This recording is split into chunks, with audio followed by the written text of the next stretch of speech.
Hello, this is Storybooks channel. New videos are posted every day. Subscribe and click the bell. 10 years ago, Bob's wife put an empty jar in the kitchen near the coffee maker where her husband was supposed to carefully drop $1. Every time you swear profanely. As the years went by, the jar slowly filled up, and then, usually around Thanksgiving, it emptied. My wife would spend part of it on decorating the house for the holiday and donate the rest to the local church's Poor Relief Fund. That even, by the way, was donated from time to time. However, a long period of marriage and sincere feelings of people mutually loved back in high school classes did their job. And by the time Bob reached retirement age, he had weaned himself off the habit of swearing. But tonight on October night, he swore so long and flowery that the jar could have filled up in no time. However, his Stephanie was present at this moment on duty. She would have understood her husband, because what Bob and his partner faced in the last dying hours of their tour of duty was beyond anything the police and the township had faced in many years. Not that there wasn't crime in this Texas town. Sure, there was. There were fatalities too. But the fact that the partners first went after a black bag of trash dumped by someone at an intersection was shocking. What the hell is Bob doing? Oh, I can't. A fresh out of the police academy named Danny clenched his eyes. Then and poked, turned away, and spewed onto the pavement. Recent skewering, donuts, and coffee. I'll call for backup. And detectives. Who else do you call, Bob? From the grisly discovery, Danny asked confusedly, "It's time for the medics. It's time. The paramedics aren't going to be much help around here." Bob ran his hand over his forehead and looked away from the find. Into the car, Bob looked pityingly at the boy, whom still in the morning aphasia from the heart for sluggishness and inexperience. But now he sincerely felt sorry for the boy for getting into such a mess on the first day. "Tell them to send Detective Willis," Bob added. "Tell him the Scarlet Judge is back." I said, "No, Your Honor." I repeated it over and over until he... Christina sighed convulsively, and her hands decently, folded in her lap, covered by a classic Slavic shade skirt, tightened for the umpteenth time, leaving red from the bottoms and nail beards on her palms. I was unequivocally expressing my disagreement. "Your Honor," she corrected herself, following a prearranged line with her attorney. Her own brain didn't seem to be on her side, planting ugly thoughts. What do you have to be ashamed of? Stupid. When the worst thing that could happen has already happened to you, don't you realize it's all your own fault? That's what happens to stupid girls who misbehave and don't realize the consequences of being careless with a man. The court session, despite all the efforts of the accused party, was open and journalists and some other people were present. Christina was ready to go crazy, just not to get into even more. Details of what was happening filled the hall. True, there were fewer journalists now, far fewer than in the previous two other hearings. It seemed that they just didn't come because they had something else and more important to do. Christina right now, after having sworn to tell the truth and only the truth, sat there desperately wishing to fall under the ground into the middle of nowhere. Yes, to be a demon to everyone, just to stop this torture of reliving the events of that night over and over again. Savoring their lawyers' Rick details, which he all unwound, like on the youth after the harvest unwind the chain to knock out every single grain from the ears. Here, too, the lawyer in the designer suit made no secret of the fact that he intended to pull out everything he could to show and prove who the bad, dirty girl was here who dared to accuse one nice, white, and fluffy guy. According to my client's version of events, he bought you dinner that night at which you were served champagne. That's true. Yes, nodded Christina.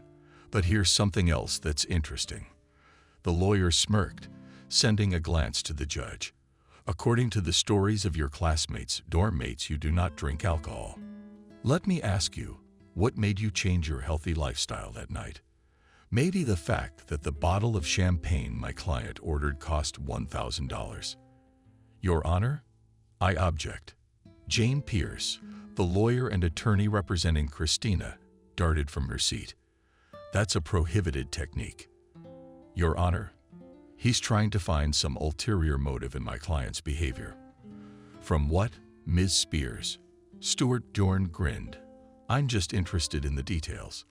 The foreplay, so to speak. But yes, I do wonder exactly how Smith planned to end the evening. What did she have in mind when she agreed to go to my client's house after dinner? Tell me, my dear, did he promise to show you his stamp collection, or maybe some kittens? The objection is accepted languidly, the judge said, and, unashamedly, yawned. He kept glancing at his watch. Another session was dragging on, but after another half an hour, it could be announced that the case was adjourned. The judge would have lunch with his golf buddies and then dinner with his wife. And he didn't like this case at all, because Judge Jones hated being pressured. And in this case, he was being pressured. Oh, a lot of pressure. Jones chuckled and sent a look to Jane Pierce. And that look seemed to say, don't think I'm making this objection, dearie, because I think you and your client are worth something. It's just that I'm used to doing business the right way right now. The law and my personal beliefs tell me that an objection is appropriate. But that's all it is. Judge Jones grimaced. He'd eaten a greasy hot dog for lunch, and now he was suffering from pancreatitis. Also tormented by prostatitis and the thought of that new watch, a gift from an acquaintance for whom the debt was being entered. Probably not a Swiss luxury brand, but a cheap knockoff. So the presence before Jane Pierce's eyes of this upstart from a poor neighborhood, who graduated with honors from an Ivy League university and fancied herself a defender of the wretched and dispossessed, did not improve his mood in any way. Jane sent a reassuring look to her client. Say, hang in there, we'll get through this. But Christina did not notice it. The girl again went into herself from the mountains, beating, as if striving to curl up in a ball, to become as little noticeable as possible. And generally such behavior was shameful to be the victim of a nightmarish crime against the inviolability of a woman's body. Her guilt, her desperate desire to hide from curious patterns and the like. All of this could theoretically have been the right strategy for her client. But Jane was adamantly opposed to this approach, exposing the victim of an intimate crime precisely as a victim, and shaming her. Christina Smith was a different kind of victim, a man whose freedom to dispose of his own body had been encroached upon. But he held his head high and was ready to fight for justice. With a sigh, Jane approached her. As the duty question, which, however, in this situation simply could not be answered in the affirmative.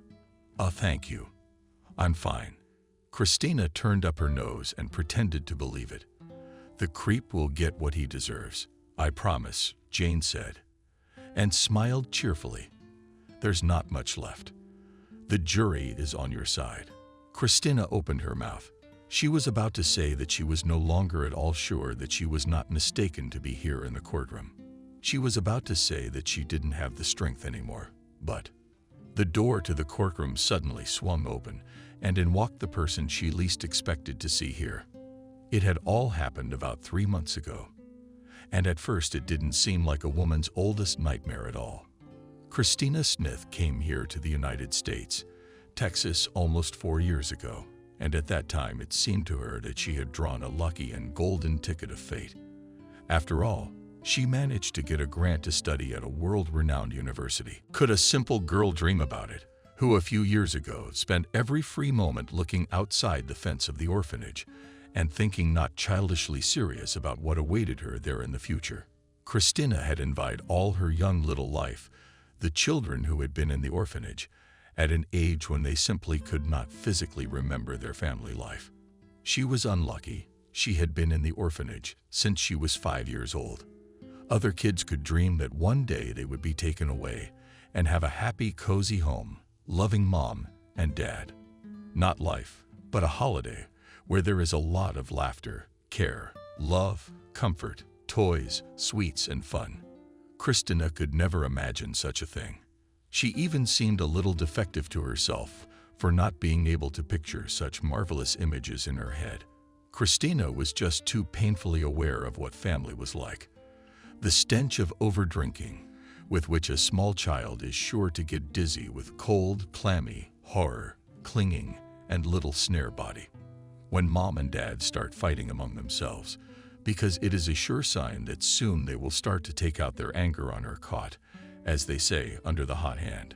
One day, when Christina was about 12 years old, one of the other orphanage girls, having listened to her story, told her, "That's because you lived in a dying village where there is no work.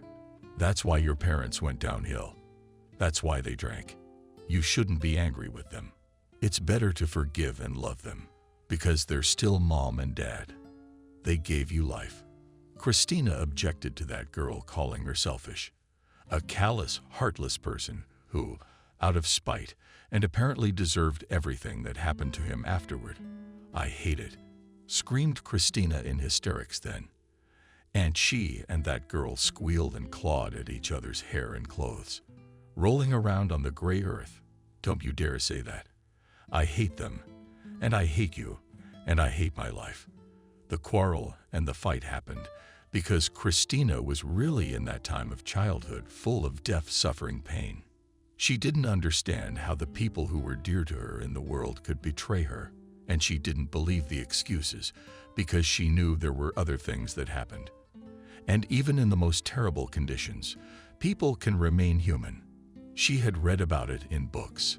It was in some cartoons and movies. Some of the boys had talked about it. Like Charles, a boy 2 years younger than Christina. Christina had only been in the orphanage for a while. He just had a mom and dad die in a car accident, and grandma was pretty sick at the time. She was living with acquaintances, fighting for an apartment that was going to be taken away by crooks, black realtors, and couldn't meet all the strict criteria to be a guardian. But Charles wasn't discouraged. He said his grandmother would take him soon because she loved him so much. Charles was a talkative boy and liked to talk about his life before the orphanage. His family was very poor. They were always having problems, but they loved each other and never hurt him. Then Charles actually left the orphanage with his grandmother, and Christina, as she waved goodbye to him, felt as if a piece of her heart had been torn out of her heart and flew away with Charles. And Christina understood. It would be easier for her if she had dead ones, but good parents than alive but bad ones like that. Coming out of the orphanage at 18, Christina couldn't get the apartment that many orphans were entitled to because she purely technically had a place to live. The very house in the village where her parents still lived. Not a single word from them over the years, by the way. Christina had no intention of visiting them. They were dead to her. "I'll just have to rely on myself. So it's my fate to be alone," she said. One day people decided to talk to her about life on the eve of graduation. "Oh, you poor thing," shook your head. "Vanessa, the heart is a living thing. No, a man shouldn't be alone. And you, Christina, are a good girl. I'm sure one day you'll meet someone who will make you happy." Christina, then Vanessa's pupil, didn't believe it one bit, but she asked for her phone number and address where she could send letters, and said that one day, if she became happy, she would let her know. And then it was the beginning of adulthood. Even before graduation, Christina thoroughly prepared, chose what university to enter. She was looking for a job competition for a budget place. Christina didn't just pass, she flew through. And then so diligently studied diligently that she was put as an example to other students. Time flew. His Christina fully devoted to study. And she was engaged not only in the university program, but also actively attended language courses, as well as courses in first aid to animals. Naturally, a lonely young girl, deprived at the start of life, close and true friends, also needed something to live on. And Christina worked part-time as a waitress promoter, selling popcorn in a movie theater. She worked as a zookeeper at the zoo one summer and spent the next as Flores. Christina used to live frugally, clothes bought on sale, and even in the salon hand. Cosmetics almost never used, and went to the beauty salon only for a good haircut. She was happy with everything, and even almost lucky. Over the years, student dorm roommates were quite normal girls. Christina was about to graduate, but she decided that this was not enough for her, and she wanted to do something incredibly important and grandiose in this life. And that means thinking about protecting the environment on an international scale. So Christina started looking for a university and a grant to continue her studies in the penultimate year of her native first university. In general, her life was in its own way beating key, but there was no room for any romantic love relationships. This arrangement, of course, could not at all hide from the neighbors in the dormitory, and sometimes they wondered why Christina all alone.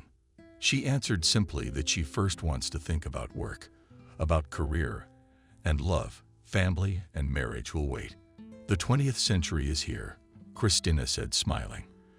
Today you can go out at 40 and give birth to your first child. Yes, Christina easily talked about it, but she did not admit to anyone that in addition to sober calculation, she is guided by a chilling fear of paralyzing fear that the man she ventures to love one day will hurt, betray. Christina was afraid of losing out on a relationship and creating a failing family. She just couldn't fathom how it would be possible to meet a man, love him with all her heart, get married, have children, and then suddenly be alone.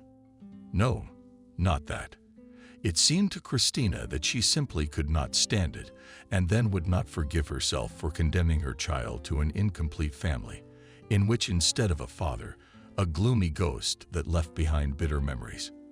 And so, having denied any hopes for a personal life in the near future, Christina devoted herself to her studies. As a result, she received a positive answer from one university and realized that now she had to go to America. Lucky, one of her roommates told her, and a girl named Nancy, who had already become a friend. You'll meet a millionaire there, and you'll be like a cheese in butter. What a silly thing to say, Christina rolled her eyes. I don't want a millionaire. I mean squinted. Nancy, if you meet him, he'll have to go bankrupt to be with you.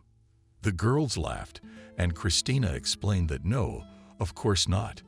It's just that for her, a man's wealth is clearly not something worth choosing him as a husband for. On the eve of her flight, Christina texted Vanessa. They kept in touch a little bit, shared news from life, and briefly congratulated each other on holidays. Oh, the backwoods is stirring, Vanessa. What's America to you? Who needs you there? And if anything were to happen, what to do? You'll be alone in a foreign land. Sveta. Vanessa laughed. Christina, you make it sound like I'm going to Mars. Everything will be all right. People live in America too. I won't be lost. A diploma from one of the best foreign universities promised to open many doors before Christina, and she was already timidly ashamed of her ambitions, impudent, but dreamed of how one day will deal with the global problems of disappearing corals in their reefs, greenhouse gas emissions into the Earth's atmosphere, deforestation, the Amazon, the encroaching desert, sugar, the extinction of species in Indonesia. Christina nearly gasped with trembling excitement as she realized she was a mere orphanage girl. A girl could one day do so much good for the world. Help keep the planet healthy, diverse and beautiful for future generations.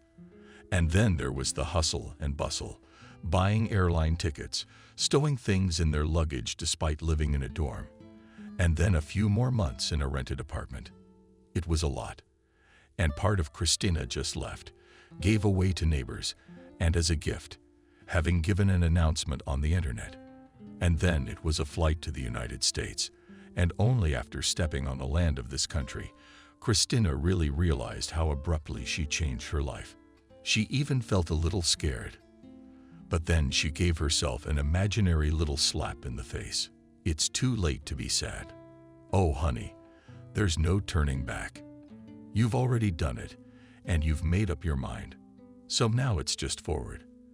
And Christina began to live in America, slowly realizing herself in the language environment. It turned out that it was not easy to communicate with Americans who spoke with hundreds of accents and local speech peculiarities. The scholarship from the university allowed a lot, but as in the previous place, it was not enough, and Christina got a job working in shifts in 2 places at once, in a store selling Chinese noodles, as well as a waitress in roadside eateries, where mostly truckers migrated. These guys rarely left tips, but the owner was patient with the fickle schedule of the student. And also here, the staff could have a tasty, hearty snack with the same thing that was served to guests. So, in fact, the savings on food were worth adding to the salary. Christina studied hard again. She got her own desk in the reading room of the university library. She joined several student clubs, the Goldfish Lovers Flower Club, and a club whose members were hands and feet in favor of sensible consumption of things, which ranged from replacing plastic bags with fabrics in her bag to not buying an extra pair of shoes, because the existing ones were enough. The months flew by. Life as a student, Christina now felt as if it had gone in a second circle. And just like before, she had no personal life. The reason was still the same fear that serious relationships and love could turn out to be just an illusion. Doesn't every guy you date have to be married? Do you have to marry every guy you meet? She asked and winked. Christina's dorm roommate. Why don't you just have fun? You have a lot to lose. Christina had no choice but to stand her ground and spread her hands. No, she wasn't a prude and could understand other girls and guys who wanted to savor the pleasures of youth. And sometimes Christina thought that maybe it would be nice to go on dates, to try relationships with new people, to experience storms of emotions, to live in love today without far-reaching plans. But then she realized it might be good for others, but not for her. So it was better to stop thinking about it and get on with what she had come here to do, which was studying. And then Christina's world turned upside down, changed and shattered, as if by the eruption of Vesuvius or a meteorite fall in the age of the dinosaurs. Her world changed nightmarishly a few months before her final exams, and it all started when I talked her into going to a club. Christina didn't like going to clubs, but now she made an exception for the sake of her friend. The thing was that P had gone through a painful breakup with her boyfriend and was going to, as she said, go on a break before transferring to another university in the state of Kansas. But breaking up with her boyfriend and transferring had nothing to do with it. Justin Tales scored so high that admission to the final exams was out of the question. I decided to try my luck with education elsewhere. And here she said that it's boring to have fun alone, and then you need a reliable person around. If my friends won't look after me. Shook an index finger in front of Christina's nose. Then I'll start molesting the waiters. I'll dance on the table, steal the DJ's record, and do a lot of other things. And I'll end up getting picked up by the police. I was helping you study for the exam, Christina. So you gave me mine to marry. What was I supposed to do? I had to agree. Especially since lately it had to be against the background of intensive studies. Christina felt broken and scattered. So she decided it might make sense to change her rules and go to the club for once. Besides her, B's cheerleading squad consisted of a few other girls, Stacy, Molly, Jessica, and Sabrina. And the night was off to a great start. We laughed, drank colorful cocktails, and lacquered chocolate-covered strawberries, spinning on the dance floor. Back off, Jessica said, when some guy who looked like a rapper tried to grab Christina in a hug. Our friend's not dating tonight. She never does. And she is waiting for a prince, exclaimed Sabrina, who was, by the way, much more free and right now was dancing with two guys, because she managed to grab a cute pair of red-headed twins. Her friends looked at her with envy and encouraged her with loud cheers. She's expecting a prince, but I'll bet she's not. She'll end up marrying some farmer and becoming a good housewife. Trade saving the world for a house, the green lawn, and a white picket fence with my family dog. Annual entry in the pie contest at the local fair is melancholy, Stacy added. Fuck, girls, just leave her alone. Molly grabbed Katie by the shoulders for a friendly smack well her nose. She's a sweetheart. Innocent little girl. My grandmother would want a granddaughter like that. And any guy would be happy to marry an innocent, modest, straight-A student and a real lady. The evening flowed smoothly into the night, and gradually Christina began to realize that she liked the loud music, the flashing lights. All this somehow simultaneously tiresome, made her nervous, and at the same time pulled out of the daily routine, when every day was like the day before. The girls showed up in front of N's friends. You won't believe it. She ran off 5 minutes ago, and everyone wondered where she'd gone. I've met so many guys. And kept counting. They're inviting us over. Really? Jessica said hesitantly. Why didn't they come themselves? I told them not to bother us, and we come ourselves. And if we want to. It's important, Anne said. And we want to. Opinions were divided. Sabrina had finally chosen one of the twins and was going to leave the club with him. Stacy expressed that they had already walked enough and it was time to go back to campus. Molly supported Stacy. Jessica said that she would generally dance until morning and wasn't interested in anything else. I have a bad feeling about this, Molly said. Don't go. She looked at Christina carefully. Oh, don't start socializing. Rolled her eyes. Just because your great-grandmother performed soothsayer, not you traveling circus, doesn't make you Cassandra. These are the good guys. They gave me a few names. Clarified what families these young guys came from. All clear, nodded Molly Majors. Golden boys. That's not me. Give it to them. As you Russians have a saying. Christina, about the hand and teeth, give a finger and they will bite off the whole hand. The girl clarified. She had her doubts. Not that she had a bad feeling, but she saw that the crowded Bright Club was not a hole in the suburbs, but a decent establishment, which means that bad things could happen to her and her friend here. So she said goodbye to the girls and joined Kay. Mentioned guys Majors were waiting for the girls in the VIP box. 3 men. Christina held herself tense at first, but then relaxed. They turned out to be very nice guys. They didn't do too much, and they weren't even too drunk. They just wanted to have a good time. And now, they were just fascinated by cute girls. A few more hours flew by unnoticed. The clock on Christina's smartphone read 4 o'clock, and she began to hint that it was time for them to leave. By this time, there was only one guy left from the mail company. His name was Rick, and his friends had left earlier. You're not going to walk the streets alone at night, are you? He raised his eyebrows, and I might let you down. It would be great, rejoiced, and Christina was skeptical and wary. After all, everyone knows that with strangers should not go anywhere and never. But on the other hand, thought Christina, if so afraid of everything in the world. Said this guy is the son of a big man. His father's a prosecutor. So is it conceivable that Alex could turn out to be some kind of maniac? Christina thought the chances of that were minimal, which meant she was very tired. Falling off her feet, so she said yes. Rick turned out to be a careful driver, didn't take things lightly, and kept the speed the slowest. Asked him every minute if his passengers were feeling nauseous. Maybe pull over. We got to talking on the road. And suddenly, it turned out that Alex's father was the prosecutor in several high-profile cases related to the problem of environmental pollution by industrial enterprises. Word by word, they found out what Christina plans to become in the future. Alex said that her choice was very noble and added that if she only wanted, he could help her with her thesis. Christina decided to dedicate it to the problem of decreasing deer population in the local suburban forests. The suggestion came after getting out of the car with a 4th gate and heading toward the women's dormitory building. Thank you, Christina smiled shyly. It's just that my old man's on a case with you recently. Alex winked at her.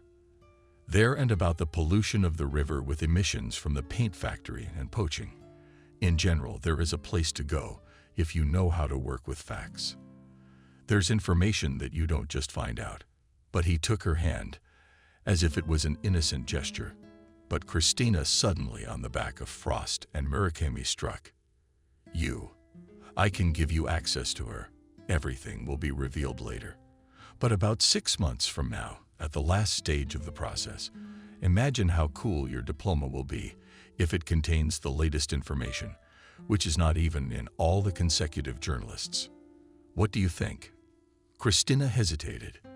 The offer sounded very tempting, especially if you work with the information carefully, so as not to violate the laws on the protection of trade secrets and the like. Christina bit her lip nervously.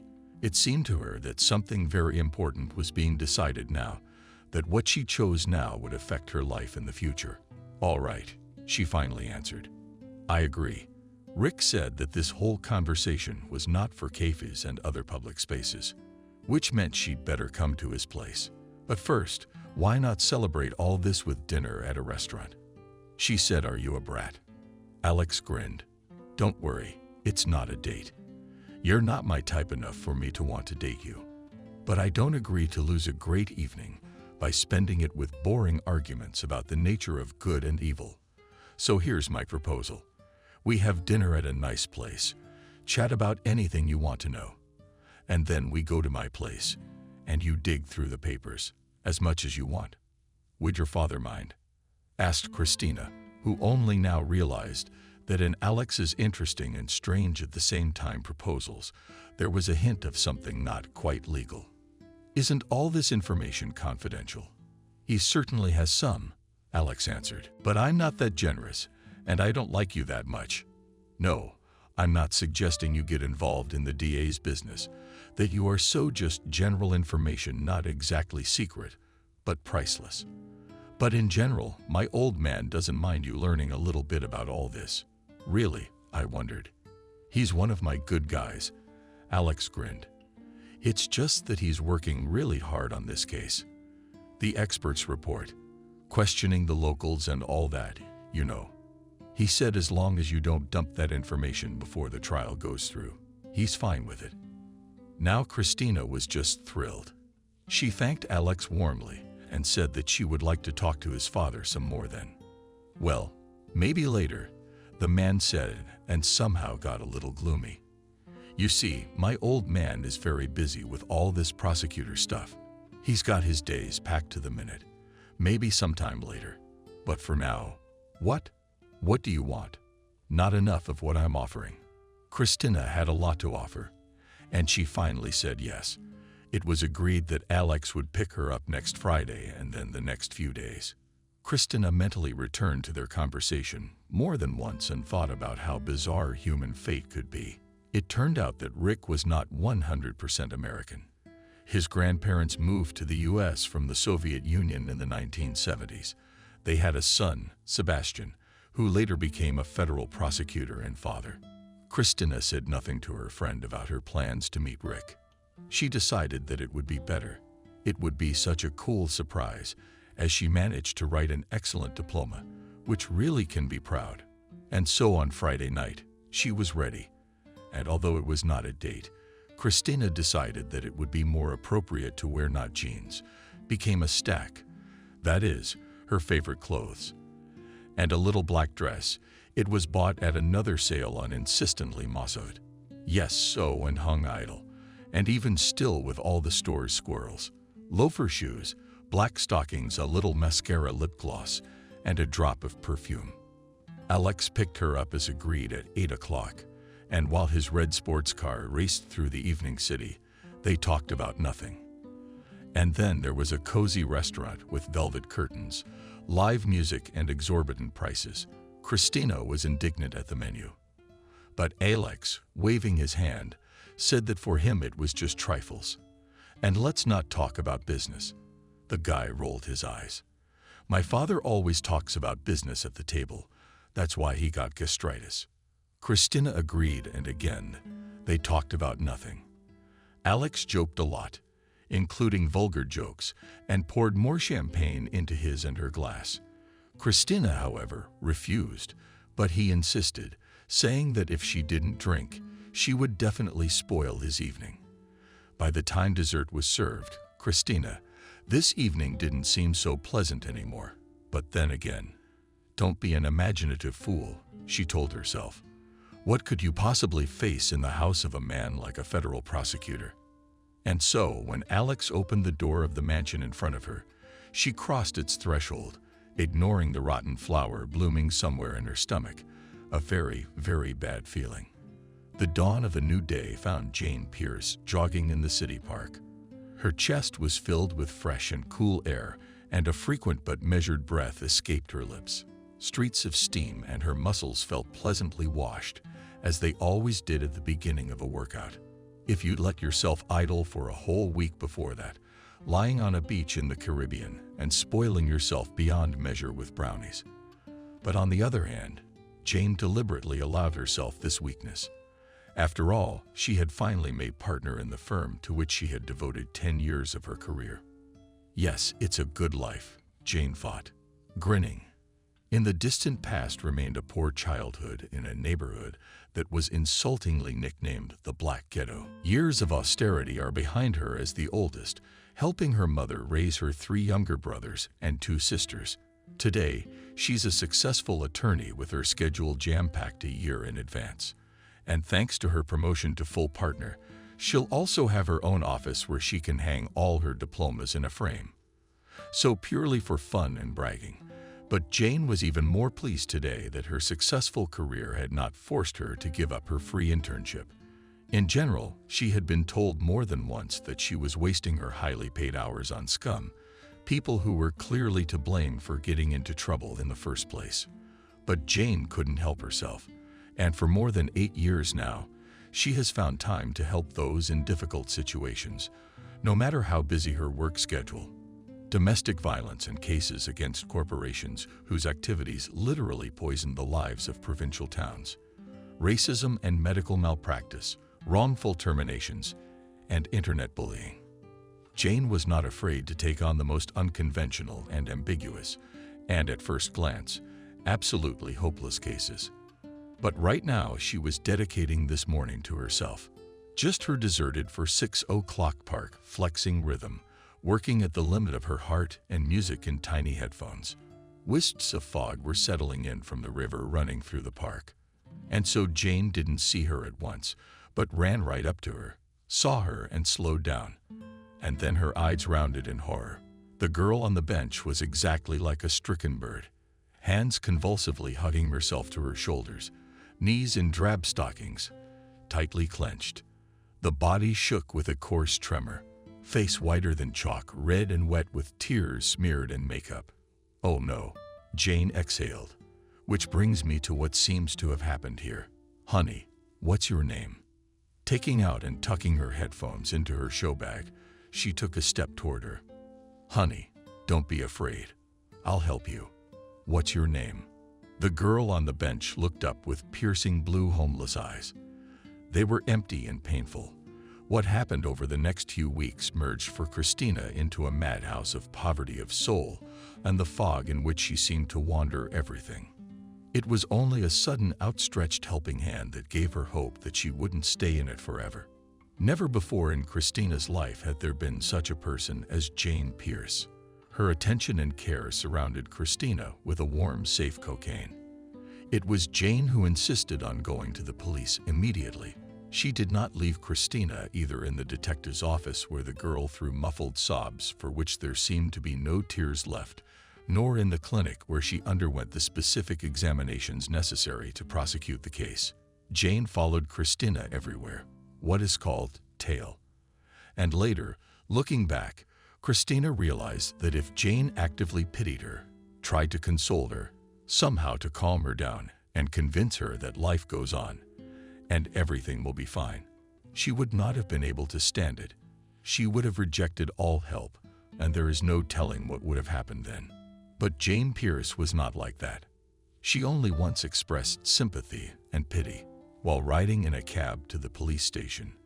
There in Christina's parlor, tucked against her shoulder, Jane gave vent to tears and came out in a voice, and she silently stroked her shoulders and head. Quietly whispered that Christina is a strong girl and she will cope for sure. Then Jane reincarnated into what she was, a brilliant professional for her client. Only a dry, rigorous handling of the facts at hand. Only a business-like practical approach to what had happened. Jane also insisted that Christina move out of the dormitory, moving into a small rental apartment in a decent neighborhood. Christina, by the way, tried to timidly argue that she couldn't afford such a thing because she had quit her job. She just didn't have the energy to go to it anymore. And it was scary to go out of the house into the street at all. And all that was left was to live off his modest savings. But Jane insisted and said she would pay for everything and support her finances. Don't think about money, Jane said then. Right now you should be thinking about finishing university and living another day. You don't need a big one. Christina was very grateful to her, and only sometimes timidly and fearfully began to talk about how maybe she shouldn't. Maybe it would be better to withdraw her application somehow. This conversation took place on the first evening after moving into the rented apartment. No, Jane shook her head. Such a serious matter couldn't be stopped. And then Jane suddenly took a sharp step towards Christina, literally hovered over her, and putting her hand on her shoulder, looked into her eyes. And now she was looking coldly stern and even evil. You know, if it were about you and only you, and you had said that my services were no longer needed, I might have stopped. But do you have any idea how many more women this bad man can hurt? How many more crimes he could commit if he felt he could get away with it? So it's not just you, it's probably dozens of other people. You can't let them down. Set them up this dirty, you know. So get a grip. You can't just do it. You owe it to yourself to follow through. And you will. Christina felt like she'd do anything. She'd sell her soul. If only this whole process could be handled in some kind of private way. But Rick's lawyer thought otherwise. And immediately after the charges brought against his client launched a powerful campaign aimed at creating in the public a positive image of his client and at the same time to denigrate Christina. And this man was ready to use any tools, any means. He led in the course of even the origin of Christina Children's Home and the daughter of village alcoholics. At the first hearing, he introduced the judge to some studies from the 50s, which said that the children of disadvantaged social elements and themselves turn out to be vicious, prone to lying and all sorts of crimes, among which, of course, may be attempts to dirty deceit, accused of a terrible crime in order to profit. Rick's lawyer insisted that everything was voluntary. And then, when his client refused to take Christina as a permanent mistress, that's when she decided to vilify him. And in a meeting that took place between the two parties before the trial began, Rick's attorney suggested to Jane that her client could receive a generous financial reward for settling the case out of court. He also pressed Christina to sign a contract not to disclose any details of her relationship with Rick. The bad man thinks we can be bought. Indignantly banged her fist on Jane's palm. She was one step away. Nervously paced the only room in Christina's apartment. He thinks $100,000 is enough for your silence. I don't want his money, Christina whispered. I just want to go back so none of this will ever happen. Why can't I live in the dorms? For the umpteenth time, she asked. If only because this house has security. And journalists can't come here. Jane's eyes twinkled. Besides, you have no idea how dirty these types can work. He has no shame in turning everyone against you. Not understanding everyone, asked Christina. I should not now, sighed Jane. She was a professional, but she was also a human being and a woman. And so she couldn't always act with the cold calculation of a robot. I was going to tell you about that. What Christina still didn't understand. Stuart is trying to give you the image of a brainless girl from Russia who came to America to find a rich husband, Jane replied. As far as I know, he has already started to bribe students who will be ready to tell everyone that you slept with them for money. Christina froze. She was simply shocked. Is there no limit in the world to the human cruelty of meanness? Hadn't she suffered enough? Hadn't she been tortured enough to be so filthy now? Disgusting to do to her. It seemed to the girl that the room had run out of air, and she could hardly hear what Jane said next, that this fact would also be taken into account, that she would certainly find evidence of the foul play of Stuart and his client, and then they'll both be in trouble, and both of them will go to jail. With a rap sheet so long, they'll never get parole. I'm sorry, what did you say? Jane asked. Christina did not immediately realize that she had just voiced the thought aloud, which had been swirling around in her head for the last few minutes with the inevitable persistence of a hungry wasp. I want to go back home, she said. I just want this to be over. I don't want any more, I can't. She looked at the lawyers pleadingly. I want to fly out of America. Let it just be over. Okay, stop. Jane sat down beside her, took her hand in her palm, and gently clenched the icy fingers. What are you talking about? It's nice. It'll all be over soon, and you know it very well. The criminal will be punished and all his attempts. You don't understand. I shook my head. Christina, I can't take it anymore. Understand, Jane, it's me. The girl gently put out her hand. I feel like a criminal. I feel that everyone is against me. I can't leave the house. The journalists, they won't even let me go to the supermarket to get milk. I can't pass my exams. I can't get a diploma.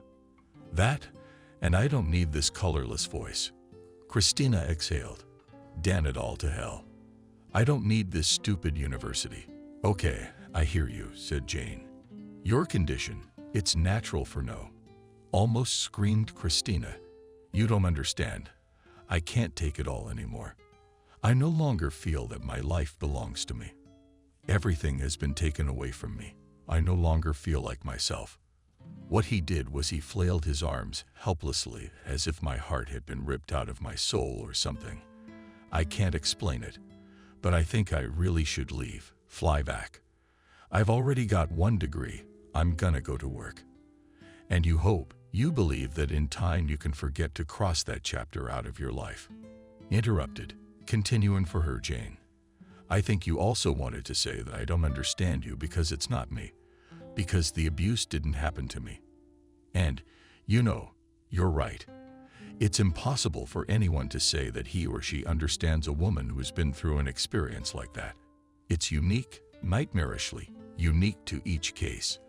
But you're wrong in devaluing others' attempts to walk beside you down that road as well. I think you yourself are well aware that this happens to a lot of people. 1 billion women around the world, the entire history of mankind. But don't you think it's a bit much, giving them a victory like that? Yes, one day a man can catch, break, and subjugate your body, or even rip a piece out of your soul. That's all true, but is it true that you are willing to give him the rest of your life yourself? Imagine how happy he'd be. What pleasure would he feel if he knew that after all this, betraying your dreams, choosing to be a victim for the rest of your life? That's his ultimate goal. That's what they all want. I can't understand you. I'm sorry, Christina shook her head. What I'm saying, Jane sighed, is that what happened was not about lust, not about infatuation, not about the fact that he wanted a woman and decided to take what he wanted. Yes, monsters like him are willing to cover their actions with anything they want. They say that women provoke them with short skirts, that they tease them, that they shouldn't have agreed to go out and visit, and shouldn't have walked down a dark alley. But you know what the bottom line is. The heart of their acts of power. Violence of this sort is always power and destruction. And the sweetest ending for them is not the one you might think. Jane's lips trembled, and now there were tears in her eyes. The one in which they know their victim will carry their pain, the destruction she left behind through life. It's like she's going to carry their stigma. That's what they all really want. And are you really willing to let him do that? Answer me. You're gonna let him do it? Jane asked with pressure. She continued, I personally really haven't had that experience, but my family has. And Jane spoke. Jane's mother didn't have it easy. Her father had abandoned the family during hard times when the country was hit by another economic crisis. And to take care of his loved ones, he had to work hard. And this man, he didn't want to. Or maybe he didn't know how to work hard. He abdicated his responsibility. So he ran away. Jane's mom would take any job to feed her kids, but it wasn't easy. And then Jane, as the eldest, understood what was happening all too well. Her mother had gotten involved with a nasty type of relative of the landlord where they lived. And this man with a nasty temper wanted a great deal for helping them with money. Jane's mother often explained to the children and also to acquaintances that she had fallen tripped. How clumsy she was.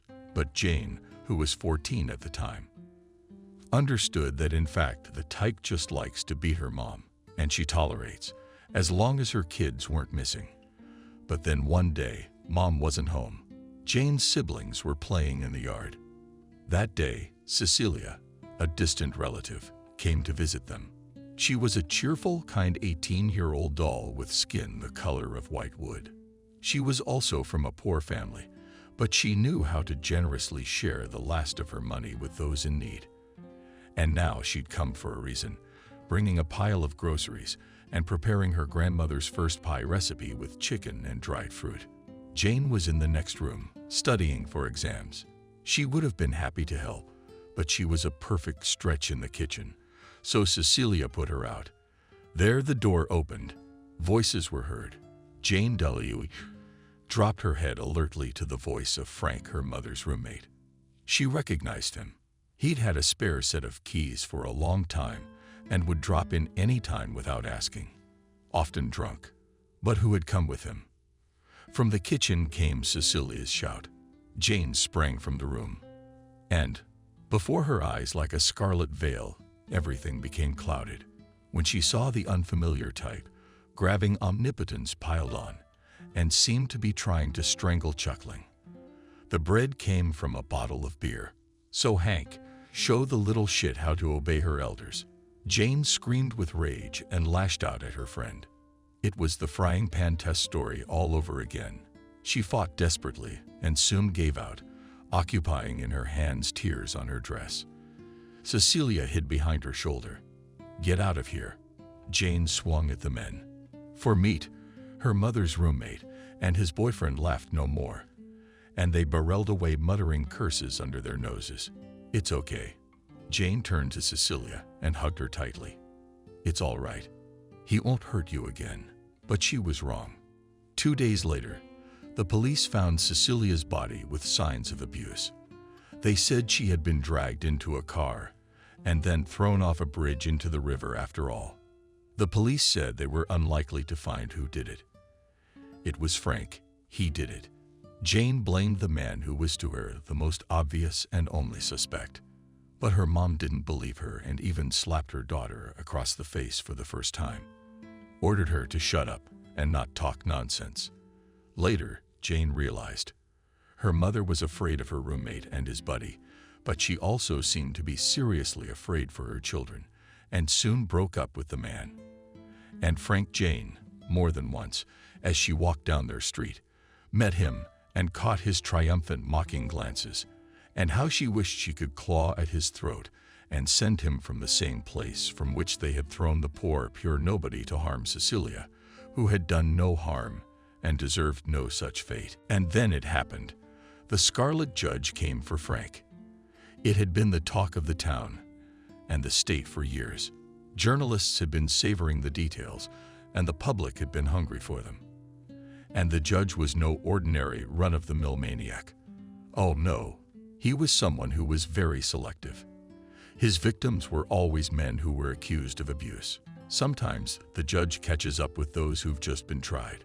Sometimes those who got out of prison as if they had atoned for their sins to the victim and to society. And sometimes he's gotten to people who haven't even been tried. Who's the word on the street? And this man, he's definitely a danger to the female gender. The FBI was on the ground. The judge's MO was characteristically specific. One look at his victims, and it imprinted itself on the brain. He was a monster, but there were many who understood him and even approved of his actions. After all, he did not hunt innocent victims, but those who deserved punishment, even if the law thought he was not as much of a Kara. When Jane found out what had happened to Frank, she jumped for joy. She screamed and 300. Then she stayed awake, tormented, building up to the thought that justice, it turns out, is out there in the world. The world played for Jane new colors, and now on the streets she greedily gazed into the faces of passers-by, wondering who of them could be this hero. Yes, Jane didn't think the Scarlet Judge was a criminal. He was just doing what he had to do. He was handing out what he deserved to those who couldn't be dealt with. The authorities were cruel, nightmarish. But Jane couldn't shake off the thought that she would serve the small judge herself, his sharply sharpened implements, if she had the honor of helping avenge the violence. And then the legend ended. The FBI arrested one man and charged him with being the judge. He turned out to be a regular suburban milk delivery guy. The police said they found all the evidence at his house, but the high-profile trial never happened. The accused died of a heart attack before the investigation was even completed. Jane, who was 18 years old by then, was in so much pain as if she had lost a good friend of her own. She saw it as disgusting proof of the unfair structure of the world around her, but life went on. Jane, it was time to make her choice, to find her way in life, and then she became one. She became a lawyer, dedicated herself to the service of law and justice. All these shadows and pictures of the past flashed through Jane's mind as she told Christina her story. However, she left out a number of details in it. She did not say that she had supported the Scarlet Judge's deeds back then, because it was unethical and wrong to talk about such a thing at all. Jane had long ago found out well how important it is to delineate her life into two parts: what is available to the world and that which belongs to her alone. That's how Jane ended it. Each of us will have a story that has a place for pain, but we are all still alone. And Christina felt strange. For the first time since that night, it was as if she suddenly saw herself from the outside. I felt something amazing in her whole being, like a calmness was breaking. It was the calm after the storm, when you know, see, and palpably fracture with your body all the destruction it brought. But at the same time, you realize the storm has passed, and now it's up to you to decide what you're going to be like next, and your world. No, Christina exhaled. I'm not gonna let him do this. I'm staying. Good girl. Jane smiled with the swagger of a bastard. Now how about we order pizza to Hade's Calories? I think we deserve a tasty snack with you. And then we get to work. You got a deal. I got some ideas on how to run this thing to trap them. Jane said this meeting won't be the last, but the next one will probably be the end of it. She said Rick's defense was running out of good cards, and soon they'd be cornered. Christina didn't think or say anything like that. It seemed to her that she had no opinion of her own. She had only enough strength to live another day and to follow the path Jane had set for her. And so now, as if in a dream, she looked at the man who had entered the hall, confused and uncomprehending. She recognized him. It was Rick Sebastian's father. She had seen him at the mansion that terrible night, or rather, a photographic portrait of him, huge black and white framed and subdued in silver. It hung before her eyes, and all the while Rick was breaking her soul, tearing her heart apart, and for his word of passion taunting her body. Rick, by the way, before he threw her out of the mansion, laughingly told her that no, he wasn't going to give her any important material suitable for writing her diploma. And no, his father doesn't know anything about her at all. And he certainly wouldn't share important information with some obscure girl. There goes Jane. What is he doing here? The question was logical, because earlier, according to Jane, it appeared that Mr. throughout the trial of his son had refrained from talking to the press, did not give any comments, and in general, it seemed as if he had evaporated. But now he was here, a powerful prosecutor, famous for a string of high-profile cases against corrupt officials, police officers, National Park Service employees, order guards, and more. He was planning to retire due to early retirement, but plans to take a well-deserved vacation didn't mean the man was retiring altogether. He lectured at universities. He participated in seminars for representatives of power structures. He wrote several books at the same time. All this Jane told Christina, though she did not want to listen. She was sick of knowing anything about him at all, because it reminded her of the events of that evening. But Jane had insisted, saying that it was important to know as much as possible about this man, because both of them had no idea from the beginning of the trial what his reaction to all this might be. And judging by the fact that he showed up at the hearing so suddenly, without any proper notice, it promised to be a very violent reaction anyway. "Sir," Rick's lawyer broke out in a truly cigarette-butt smile and opened his arms, stepped forward to meet an unexpectedly new face in the proceedings. "Let me say this. Sebastian didn't even look at him, walked past him, shoving him away with his shoulder. He was heading toward his son, and he stood up and suddenly began to stalk away. A mixture of horror and amazement froze on the young man's face. "Dad, shut up," Sebastian bellowed. And the next moment his fist smashed into the boy's nose with a powerful crunch. "What do you think you're doing?"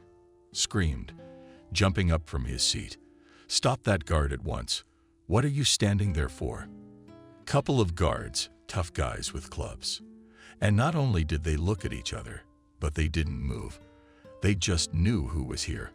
They had worked here a long time and had seen Sebastian more than once in the corridors and courtrooms, and had no desire to get under the man's hot hand now. "Don't you dare shut up. I should feed you to the sharks."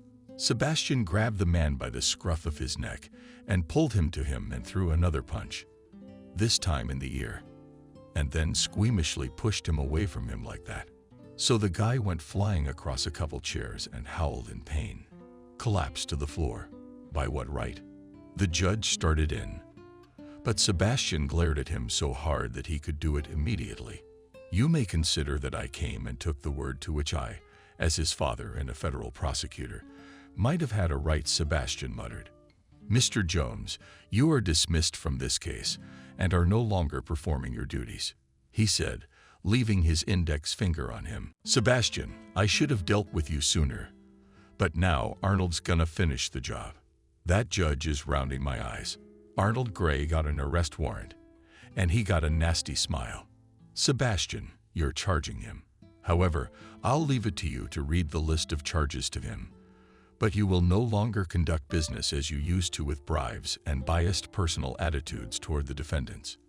"Ouch," Jones said, grabbing his heart and sliding down, because the name of the man who had previously been Sebastian's deputy and was now preparing to succeed him as federal prosecutor was familiar to him. More recently, Jones had fought desperately to keep Arnold Gay, too honest, too incorruptible, and too fond of the truth, from getting his position. But he had almost gotten his job. And so he began to act ruthlessly. "You are not well with court sympathy?" Sebastian inquired. "Don't worry, we have an excellent doctor in our federal prison.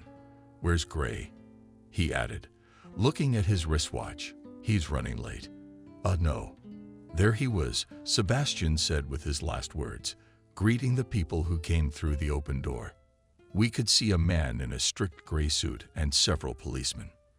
The latter briskly, disregarding the cries of protest and sluggish chatter, read former Judge Jones his rights and handcuffed him.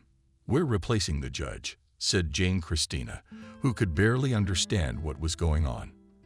"That's good." The lawyer smiled. "I didn't like that Jones guy at all." "No, you saw him." His Jane turned to Christina, pointing a finger in the direction of Rick, who, sitting on the floor with a gorgeous nose. Christina felt strange, as if she had gotten to the movie show late. And now, despite the fact that it was vividly explained to her what had time to show before her arrival, she could not understand what was happening. So Christina asked, in your voice, "Are there going to be more hearings?" "I can't." No. She wanted to say she'd had enough. That life had promised her it would all be over soon. But, Jane Pierce, I believe Sebastian approached them. "Your client, Ms. Smith." "Right." He turned to Christina. "I'd say it's a pleasure to meet you, but the circumstances, I'm afraid, are not appropriate." "You did the right thing, sir." Jane addressed him. "I know." She waved her head. "I'm not supposed to say that as a lawyer. And besides, this is your son we're talking about." "But yes, Rick is my son, and he still is, no matter what."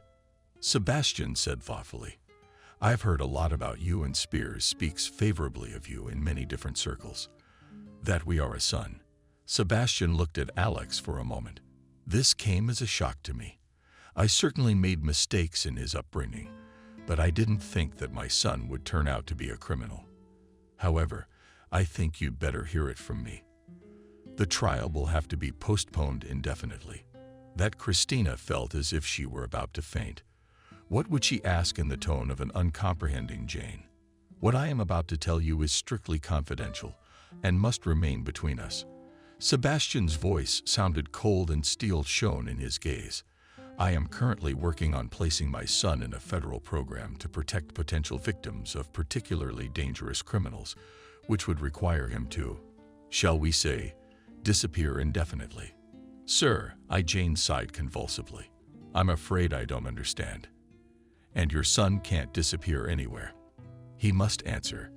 Believe me, the last thing I'm in the mood for right now is obstruction of justice, Sebastian said. But I don't intend to allow lawlessness. My son appears to be the new target of the small judge. He has received a message from him. Christina frowned. She still didn't understand much of what was going on. Everything in her head was a mess, but some things were starting to become clear. Alan is a judge, but of course, Jane had mentioned him the other day in a story about her past. Are you a judge? Careful. Christina asked. It's a maniac. Quite right, Sebastian nodded. A hunter and doomsayers, as he called himself. But he's dead, isn't he? He was. Sebastian's lips hid nervously. Many years of silence, and then, this information is not to be found in the press. Again, it's strictly confidential. But in the last 2 years, there have been several massacres and all victims. And the judge is dead. That's for sure. But he's got a copycat. And he sent my son a warning. That's why Alex needs to disappear. He needs to stay safe until this guy is caught. And after that, Sebastian looked me straight in the eye. Christina, believe me, from Smith, I am personally making sure that after this, your trial will be resumed as soon as possible. And I swear, as a father who cares about his son, that I will not prevent his just punishment under the laws of America and the state of Texas. But I will not allow him to be turned into rat food simply because one self-proclaimed vigilant decides so. With that, Sebastian left the courtroom with his son and Bourne's attorney. Jane quietly muttered to herself again. Christina stood in prostration and felt completely devastated. Already at the very doors, Rick turned around. His face was smudged red. He was clearly terrified. But he still sent both women a triumphant smirk of superiority as if to tell them, rejoice early. As you can see, nothing ended in victory for you today. Don't worry, he can't escape retribution, commented Jane's facial expression. Christina did not remember how she got home, only that she was driven by Jane, as always.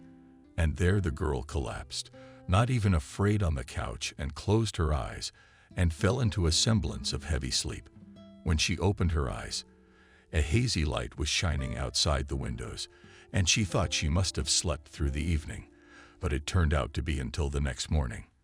Rising, she quietly composed her whole body over the glass from that couch. Her mouth felt dry, and there was a nasty taste in her mouth. Her stomach was vaulting with nausea. Probably, Christina thought, it's because I skipped lunch and dinner yesterday. Once again, quietly at the table, the girl went into the tiny kitchen, typical for this kind of cheap accommodation. There wasn't even the usual normal stove here, just a microwave. She looked in the refrigerator. Macaroni and cheese, turkey ham. Her stomach twisted even worse, and Christina rushed to the bathroom. Then spent a long time running ice water in her face. How bad is it? And in the fever throes, as if sick. Back in the room, the girl plumped on the couch, lazily poked at the answering machine, and found there predictably a bunch of messages, mostly from acquaintances from the university. Yes, there were quite a few good guys there who were supportive in her nightmare situation. Christina was deeply grateful to them, but communicating with them was beyond her. The last communication was from the clinic. It was where Christina had been evaluated after what had happened, and it was also where her insurance had provided her with specific treatment measures after this nightmare. And now Dr. Roger Stone had left a message saying they needed to talk urgently. Mastery. After a minute, Christina said, I'm sorry, but I can't make it. I think I'm sick. What did you want to talk about?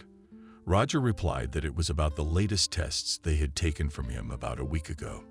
It was a standard procedure to confirm that the girl's body was recovering normally from the abuse, that she hadn't contracted any infections. "Your tests showed something unusual," Roger said cautiously. "I insist that you come to the clinic for further tests as soon as possible." Clamping down well on the headache, the former whiskey-toothed. "And the dots," answered Christina. "I'll be right there. Call a cab, just survive the ride in it without getting dirty." It's harder to get into a salon. Christina ate 2 packages of meat candy for nausea, but it wasn't helping much. Dr. Stone, who met her at the clinic, began asking 1,000 questions about her well-being, many of which struck her as very strange. But Christina didn't ask questions, she just answered. She felt so broken and just wanted to go home quickly. When she went outside the clinic, the sun was shining and the birds were singing. After the rain had just ended, she looked out to the sea, moose to the clear sky. She wanted to ask the universe only one question: why? Why did her life have to turn out this way? Once Christina was curious about the theory that nothing in life happens for nothing, that fate sends people life lessons and tests, that they themselves attract certain events and get exactly what they were ready for. But now she would have her nails in the face of anyone who dared to say that to her, because it was simply unthinkable that what happened to her was some kind of lesson or she deserved it. In what interesting way?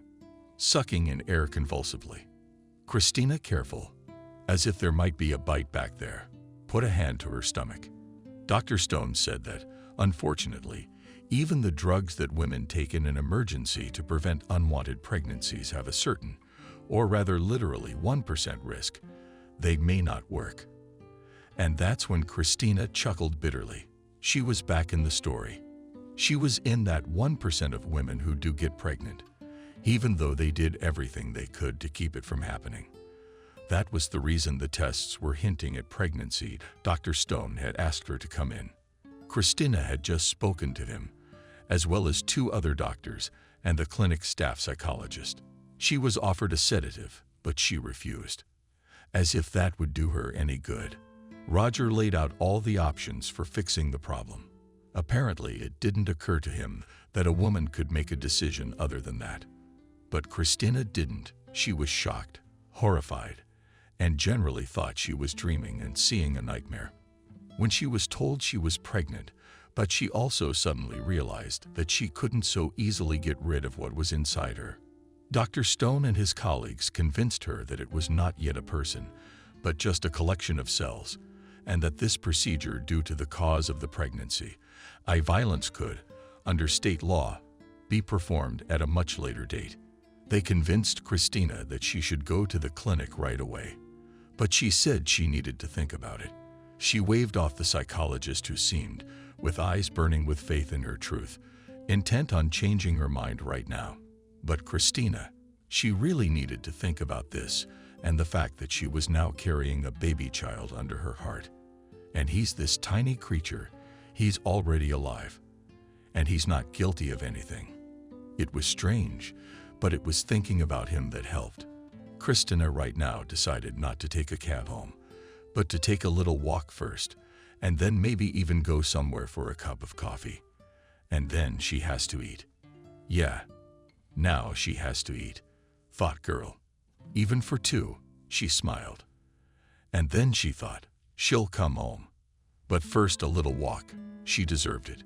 Time to get back to life, no matter what. And to spite everyone. The entrees came out typically American: double scrambled eggs, fried bacon, toast with cheese, orange juice, a large cup of black coffee, and 2 pieces of apple pie with ice cream.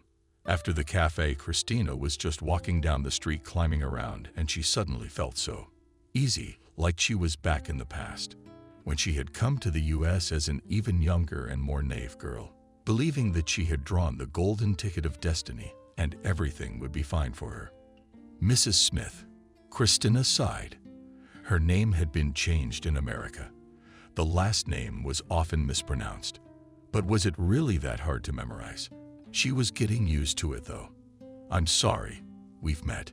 She turned politely to some guy walking parallel to her on the street, and then I noticed he was holding a professional camera. Ms. Smith, our newspaper would like to. No, Christina shook his head. I don't do interviews. Don't please. We pay generously. The guy smiled and without asking permission, picked up the camera. Flash. There it is. Christina heard the exclamation and turned around. Eyes in her direction, a van of television crews sped away from it, barely slowing down. Some girl in a scarlet suit jumped out and rushed toward her on her heels, holding a microphone, followed by a guy with a video camera. Katie, what did you think of the ball? Judge, are you glad you have such a defense attorney? Since the judicial system is powerless, the reporter asked, why do you think the judge chose your case? Women are abused all the time. What attracted you to him, Katie? Rick did something particularly nasty to you. Our online hot stuff portal is willing to pay a $1,000 retainer for the racy details. Kathy, don't you think Rick might have videotaped the whole thing? They say you can already find it on the web. Are you willing to authenticate that you're in the video? The reporters were pushing back. She tried to say she didn't want to talk about anything or talk to anyone, but they wouldn't listen. They were advancing, clicking cameras, videotaping. Christina was lost. She was breathing in her eyes a lot. It was getting dark, and her heart was beating sporadically.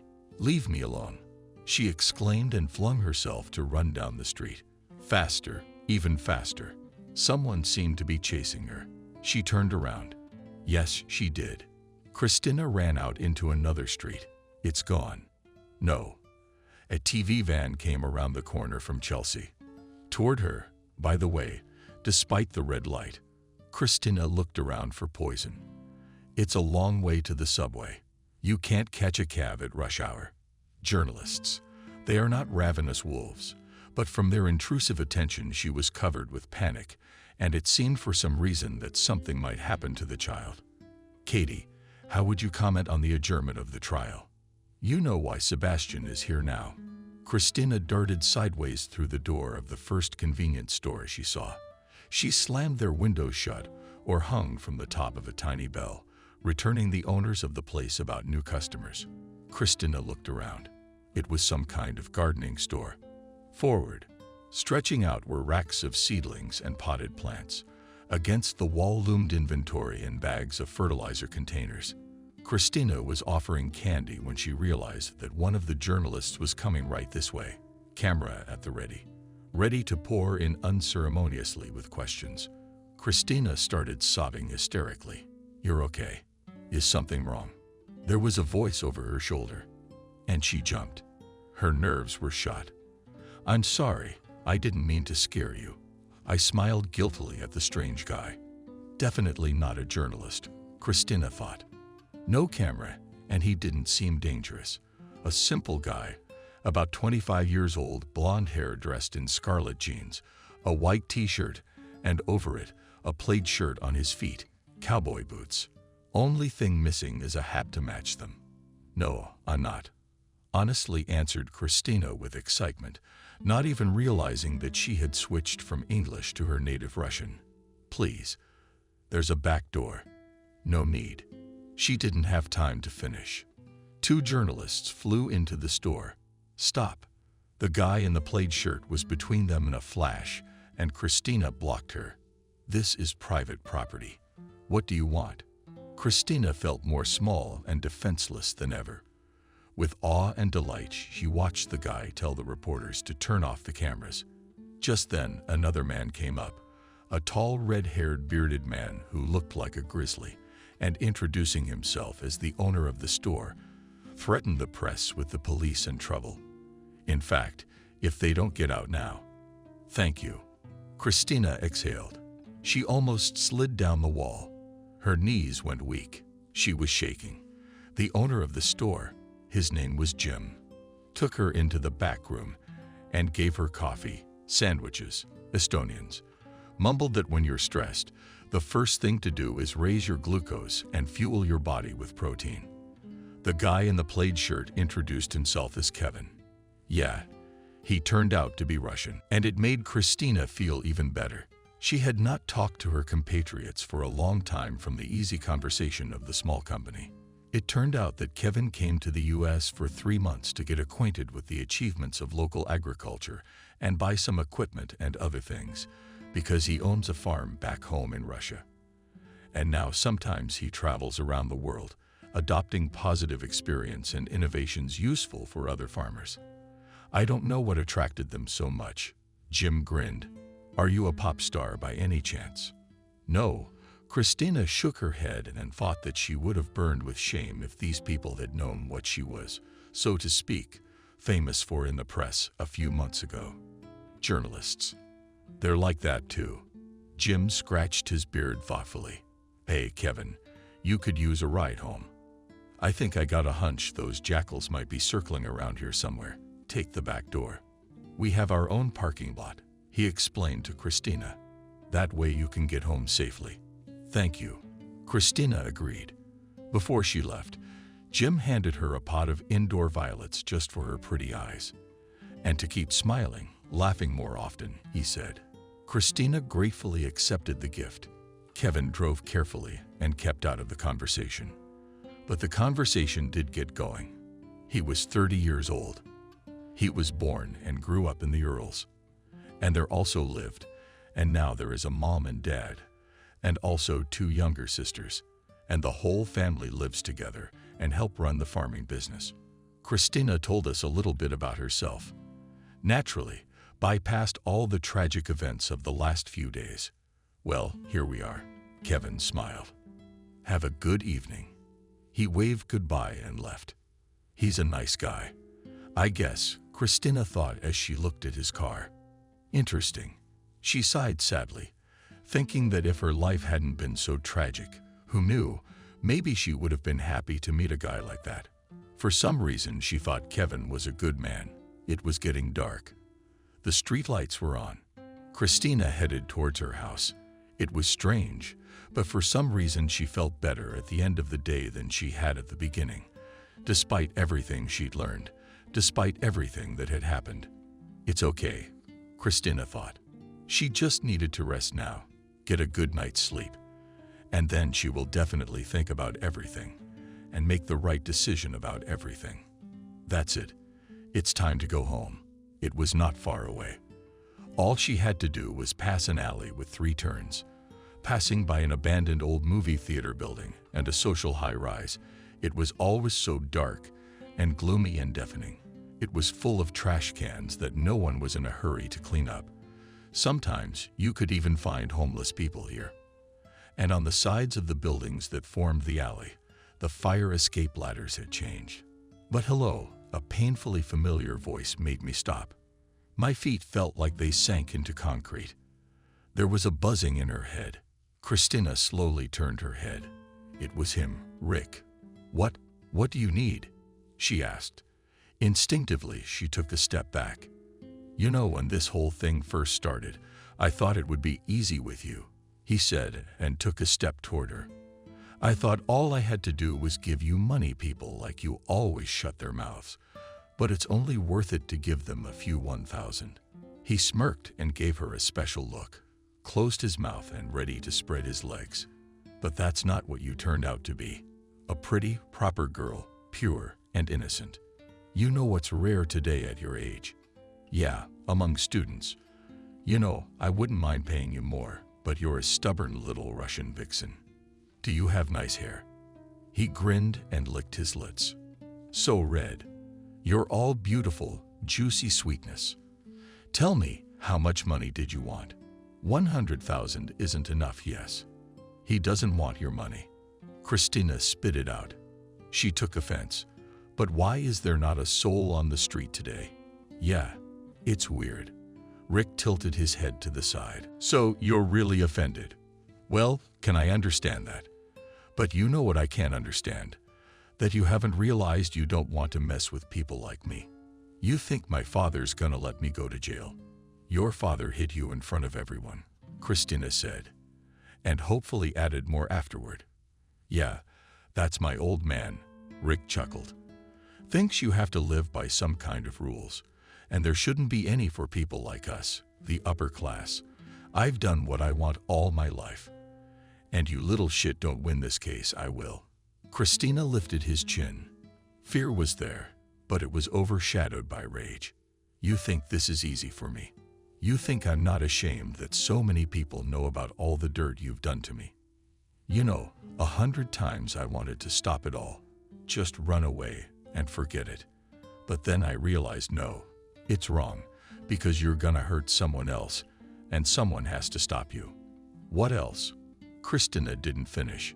She just choked on air because she suddenly saw a figure in a black hoodie without a uniform emerge from around the corner behind Rick's back.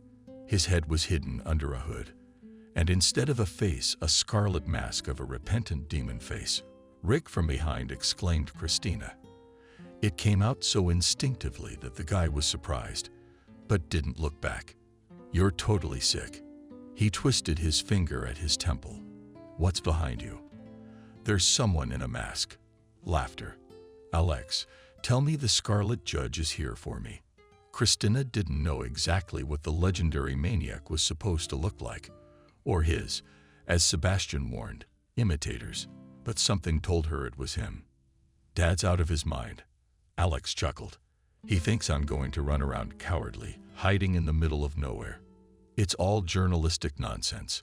No Scarlet Judge. He must have heard footsteps behind him, because Rick turned lazily over his shoulder, and the mysterious masked figure quickened his pace, and in his hand gleamed cold, sharp steel. Run after Christina screamed. It came out instinctively. She just saw the mortal danger and felt it on a cellular level. That in a moment's hesitation, the maniac would catch up with his victim. Christina hated Rick, her teacher, but she was horrified at the thought that right now he would just be finished off in a dark alley. This unknown criminal Rick rushed through the alley. Theoretically, there should have been a through passage to the other side of the street. There were cars rushing by. There were convenience stores, and across the street was the building where Christina had an apartment. They rushed there together, and Christina stared in incomprehension at the bars blocking the exit from the alley.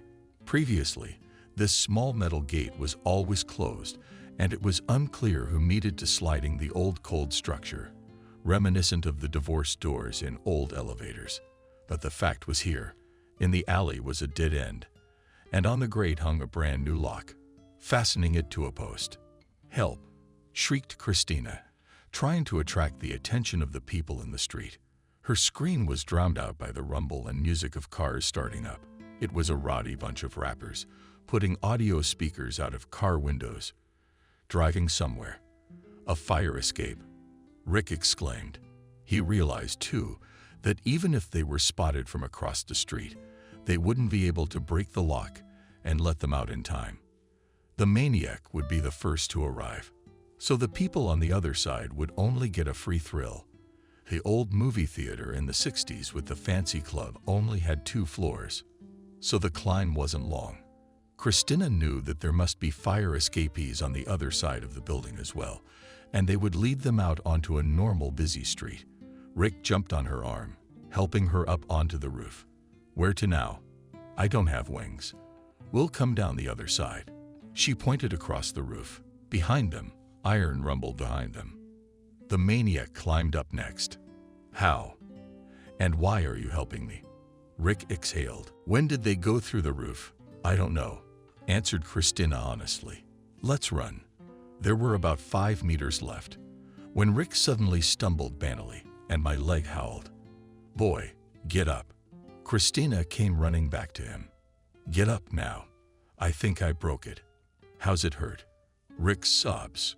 Christina wanted to say something about twisting it most, but aghast when she saw what had happened. The thing was, apparently, this old building was being renovated, but it had stalled, and there was a pile of debris, building blocks of some kind. Rick caught on something, not just fell. His ankle fell between 2 concrete blocks, and now there was an unnatural twist, and the pant leg of his light-colored pants was quickly turning dark in that spot. An open fracture. A thought crossed Christina's mind. With a guy like that, he was no longer a fugitive. But the next few moments, A figure in a hoodie appeared on the roof, bowed his head, examining the picture open before him, and waved his hand as if to say to the fugitive, "Hello, you weren't expecting me. But that's okay. It's going to be a lot of fun, but not for everyone." "No," whispered Rick. "No, please, no." Christina, you still in the eyes in horror, retreated. That's it. Her tormentor, the man who had foully abused her, lying defeated by the will of chance, the one who will execute vengeance, comes to her. Christina struggled heavily, but the maniac did not seem to be interested in her. He stood a couple of steps away from his prey while he readied his hand with a large, the kind of garlic used in markets and butcher shops, as if applying it to something he'd already started with. Christina remembered that the Scarlet Judge seemed to hunt only men. There was no mention of him targeting women. I mean, random witnesses. Who knows? But after all, she's the victim the madman is supposedly avenging. Christina took a decisive step, but not towards the rescue, but towards the judge. "Listen," she said. "Don't, please." She put her hands out in front of her. "Please him. I know you came after him because of what he did. He hurt me. He broke my life. It's true." Tears came out of Christina's eyes. "But everything has to be right. It's the right thing to do. I don't want him to die for it. He committed a crime, but he doesn't deserve to be your prey. Please don't hurt him. I'm begging you." And the judge bowed his head again. He was clearly pondering what he had said. He turned his head, looking at Rick, then at Christina. Suddenly, a distinctive sound in the police sirens cut through the noise of the street. The intersection was visible from the rooftop, and Christina realized a string of police cars swerving toward them. Saved. Except, she thought logically, that now the maniac must dash, run, to avoid being captured. Allah and the judge. It all happened in a matter of moments. He dashed black with gleaming steel, shadowed toward his victim. And the girl's shriek merged with the last scream of the man who had abused her. "No," whispered Christina, unable to take her eyes off the sight that said it was all over for Rick. No, don't cry." The voice behind the mask sounded distorted, quiet, and muffled. But Christina looked up in amazement. "Don't cry," repeated the Allah and the judge. "Something has happened that the law would not do. No, this is wrong." Shaking her head, Christina wanted, pressing his hands to his stomach. "I could have forgiven him and forgotten everything. He didn't deserve that. He was bad." Spread his hands, and the judge. "You know that, don't you?" "He did. I should have told him." Christina hardly paid attention to the rescue team that came. She was shaking. The world was spinning. She thought she was going to faint. But she didn't. "I would forgive. I would let go." She whispered in a colorless voice. "He didn't even know that I was pregnant." That the figure in the hoodie twitched. Hearing that clearly shook her curses. "No." Christina shook her head. "I'd forgive him. And the child is not his fault. You have to get rid of him." The voice beneath the mask appeared with threatening notes. That now Christina looked confused. What does he have to do with it? It's just a child. It's not his father's fault. This child is a product of vice. He doesn't belong in this world. The police were on the loudspeaker. And then the fire escape rattled. Armed cops were coming up to the roof. "Drop your weapon. Hands on your head." It must have come out of shock. But Christina didn't notice how the Scarlet Judge had crossed the distance separating them and was literally at arm's length. Now she could see the eyes of the maniac in the slit of their mask. And why? Why did they seem so familiar? Like his voice. "I'm sorry, but you'll thank me later." The masked figure exclaimed and raised his arm, ready to rain down a blow on Christina. And the judge aimed right at her stomach.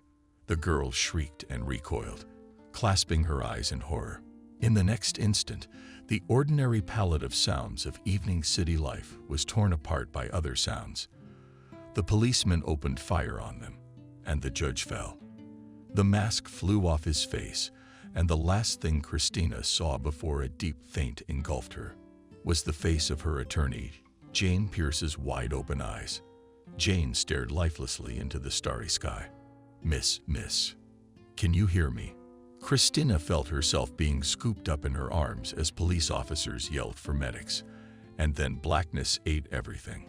She woke up in a hospital, IVs, searching for equipment, the attentive faces of doctors. They talked to her, told her she would live. She wasn't hurt, I mean not seriously hurt, but she had hit her head in the fall and had a mild concussion. Also, too much stress had hit her body, and she had lost her baby as a result.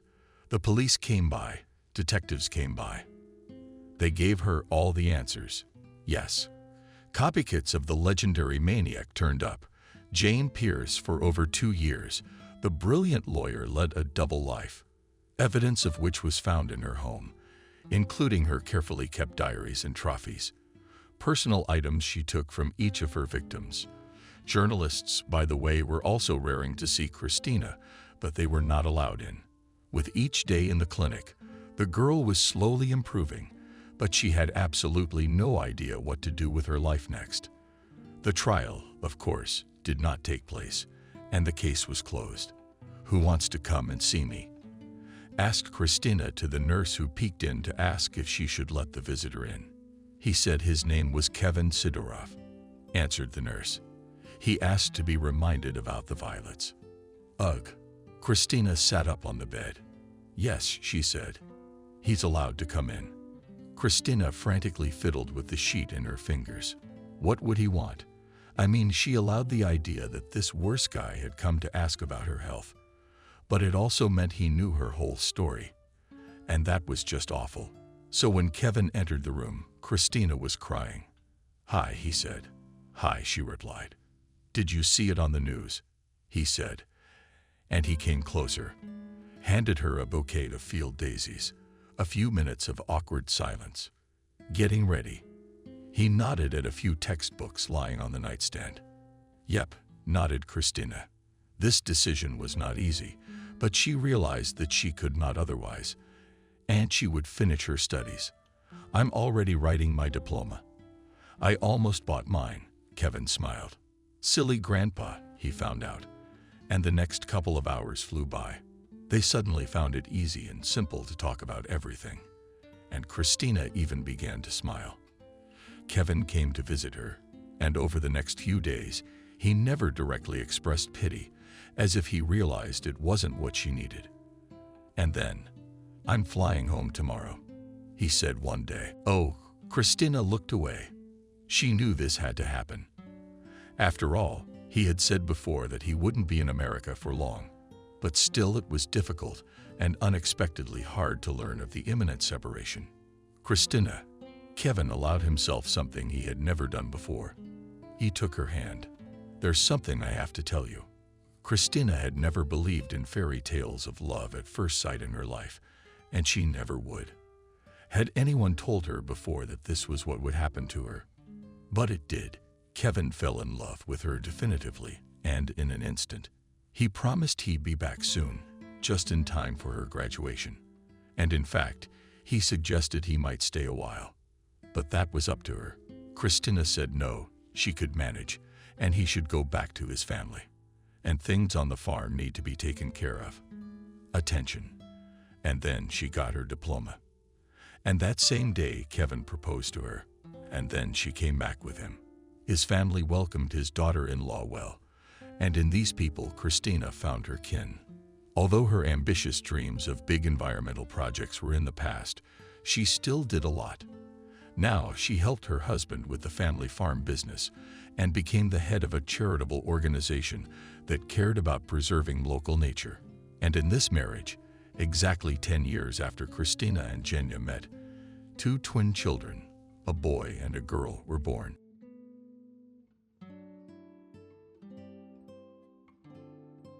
Subscribe and click the bell.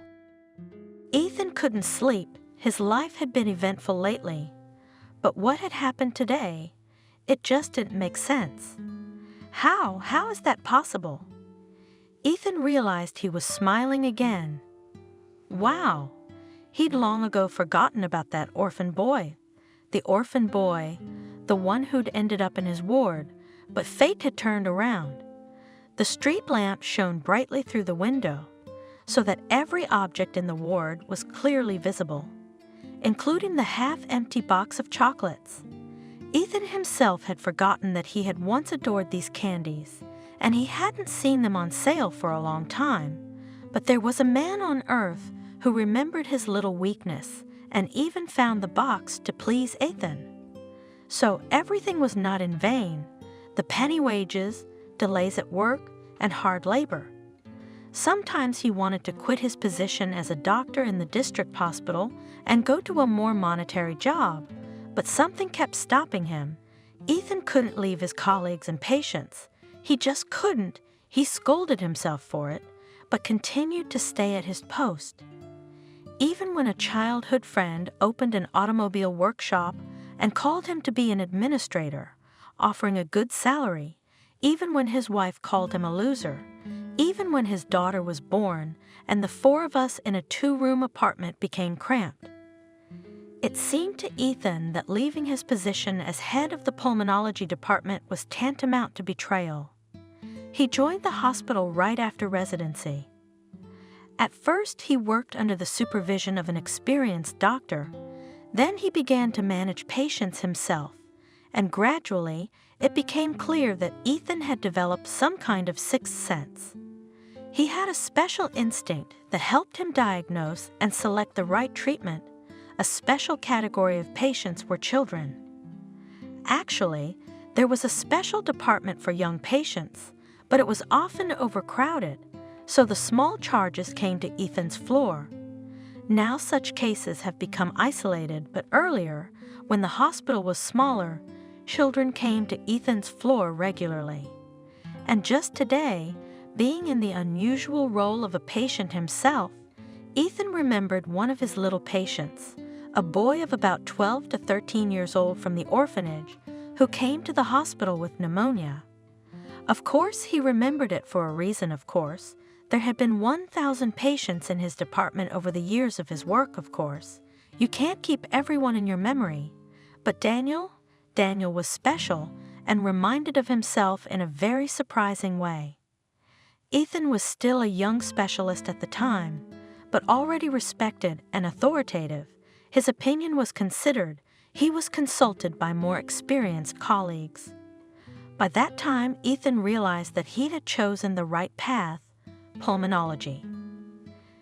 People with various diseases of the respiratory system, blue lips, pale skin, the man over time learned to distinguish his patients from afar, saw them on the street in shopping centers and parks. Ethan made diagnosis, developed appropriate treatment regimens, and put them into practice. Carefully approached each case, and people began to breathe again. The patient's quality of life changed dramatically for the better. The doctor felt great joy when he saw that the former patient was healthy, full of strength, happy, a tremendous return. Unfortunately, not all stories ended well. Ethan immediately noticed patients who did not have much chance of recovery. He recognized it in some subtle way, signs. Daniel, the boy from the orphanage, was one of them. Ethan saw the teenager being processed in the emergency room. Daniel had been brought in by 2 women, the local internet medic and one of the caretakers, apparently. They were answering questions. The admitting nurse was filling out paperwork, and on the couch, with his back against the wall, sat Daniel, thin, pale, dark blonde bangs falling almost to his eyes, spiky shoulder blades.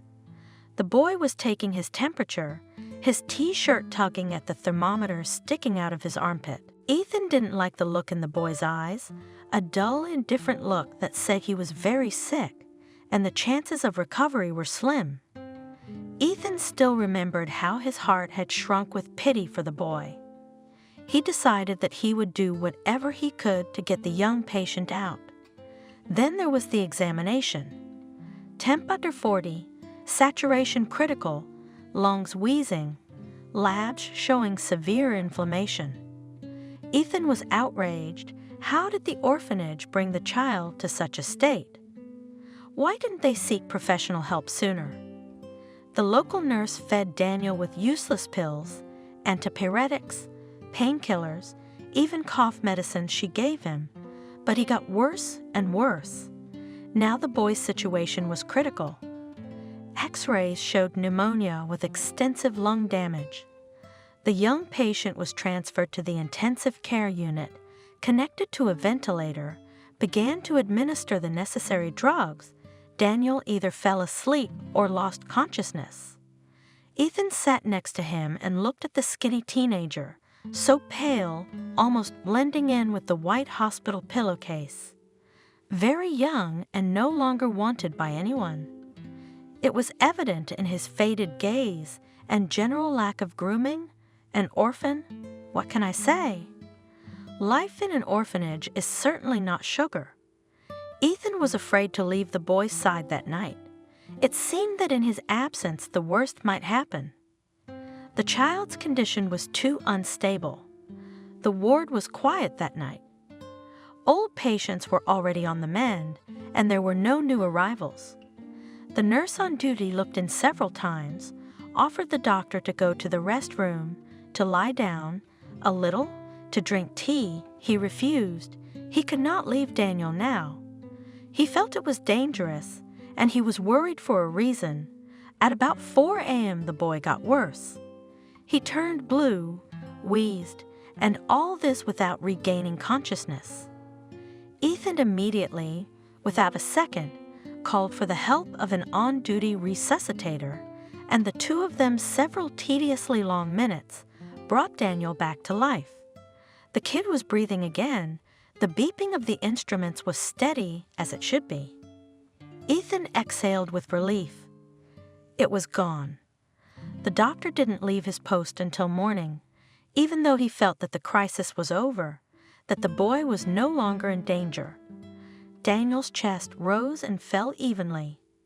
At the thought of what would have happened if he hadn't been there at the critical moment, Ethan felt sick to his stomach. He and his wife had recently had a son, a cheeky, funny-looking baby, Mason, now sniffling peacefully in his crib. He and Margaret had surrounded the newborn with love and care, giving him plenty of warmth and attention every day. It seemed that all this is vital for the little man. Mason literally blossomed from their smiles, hugs, warm words, and this Daniel, how does he and others like him live? The boy was in the intensive care unit in the most serious condition, and the adults were to blame for it. By the way, for not sounding the alarm in time, and it was almost 9 a.m. Ethan would soon have to make his rounds, and then hand over his shift to his colleagues, and no one had ever called to ask about the boy's condition. Ethan looked at the boy with pity. It seemed to him that his cheeks had turned a little pink. Just a little, of course. He still had a lot of healing to do, but the crisis was over. There was a chance that he would be all right. Ethan couldn't resist ruffling the young patient's blonde hair. Daniel's recovery had been slow and difficult. The damage to his lungs was very extensive. The boy had difficulty breathing, and he coughed to the point of nausea at the slightest physical exertion. The child was temporarily removed from the ventilator, but the transfer to a regular ward was too much to talk about. Every now and then the kid's saturation dropped sharply, and we had to give him oxygen. Ethan spent a lot of time at the bedside of the little patient. They talked for a long time, if Daniel's condition allowed it. The boy's story about his life in the orphanage shook Ethan, an adult, to the core. Above all, the indifference of the staff was surprising. For example, one day Daniel told in a mundane tone that he was being bullied by several older teenagers from the orphanage, robbed of food, forced to clean their beds for them, and to be on duty, just clinging. Tripping, insults. Once they even beat Daniel for disobedience, quite severely and brutally, and all this with the tacit consent of the caretakers and nannies. Daniel recounted these egregious incidents simply and naturally, as if they were commonplace, a matter of course. He was not alone in this situation. In the orphanage, it was the norm that the older ones hurt the younger ones. There are those who offend, and there are victims. For the children of the orphanage, it was natural, habitual, routine. There was nowhere to wait for help. The educators turn a blind eye and advise them to deal with it themselves. But how can a physically thin, not strong boy stand up to a crowd of big, angry teenagers? The orphanage staff also invented humiliating punishments for the most seemingly innocent misdemeanors. For example, Daniel once knelt in a corner in the corridor, in his underwear for half a night, just for drawing after bedtime, with a flashlight under a blanket. This was noticed by the duty teacher, and got very angry.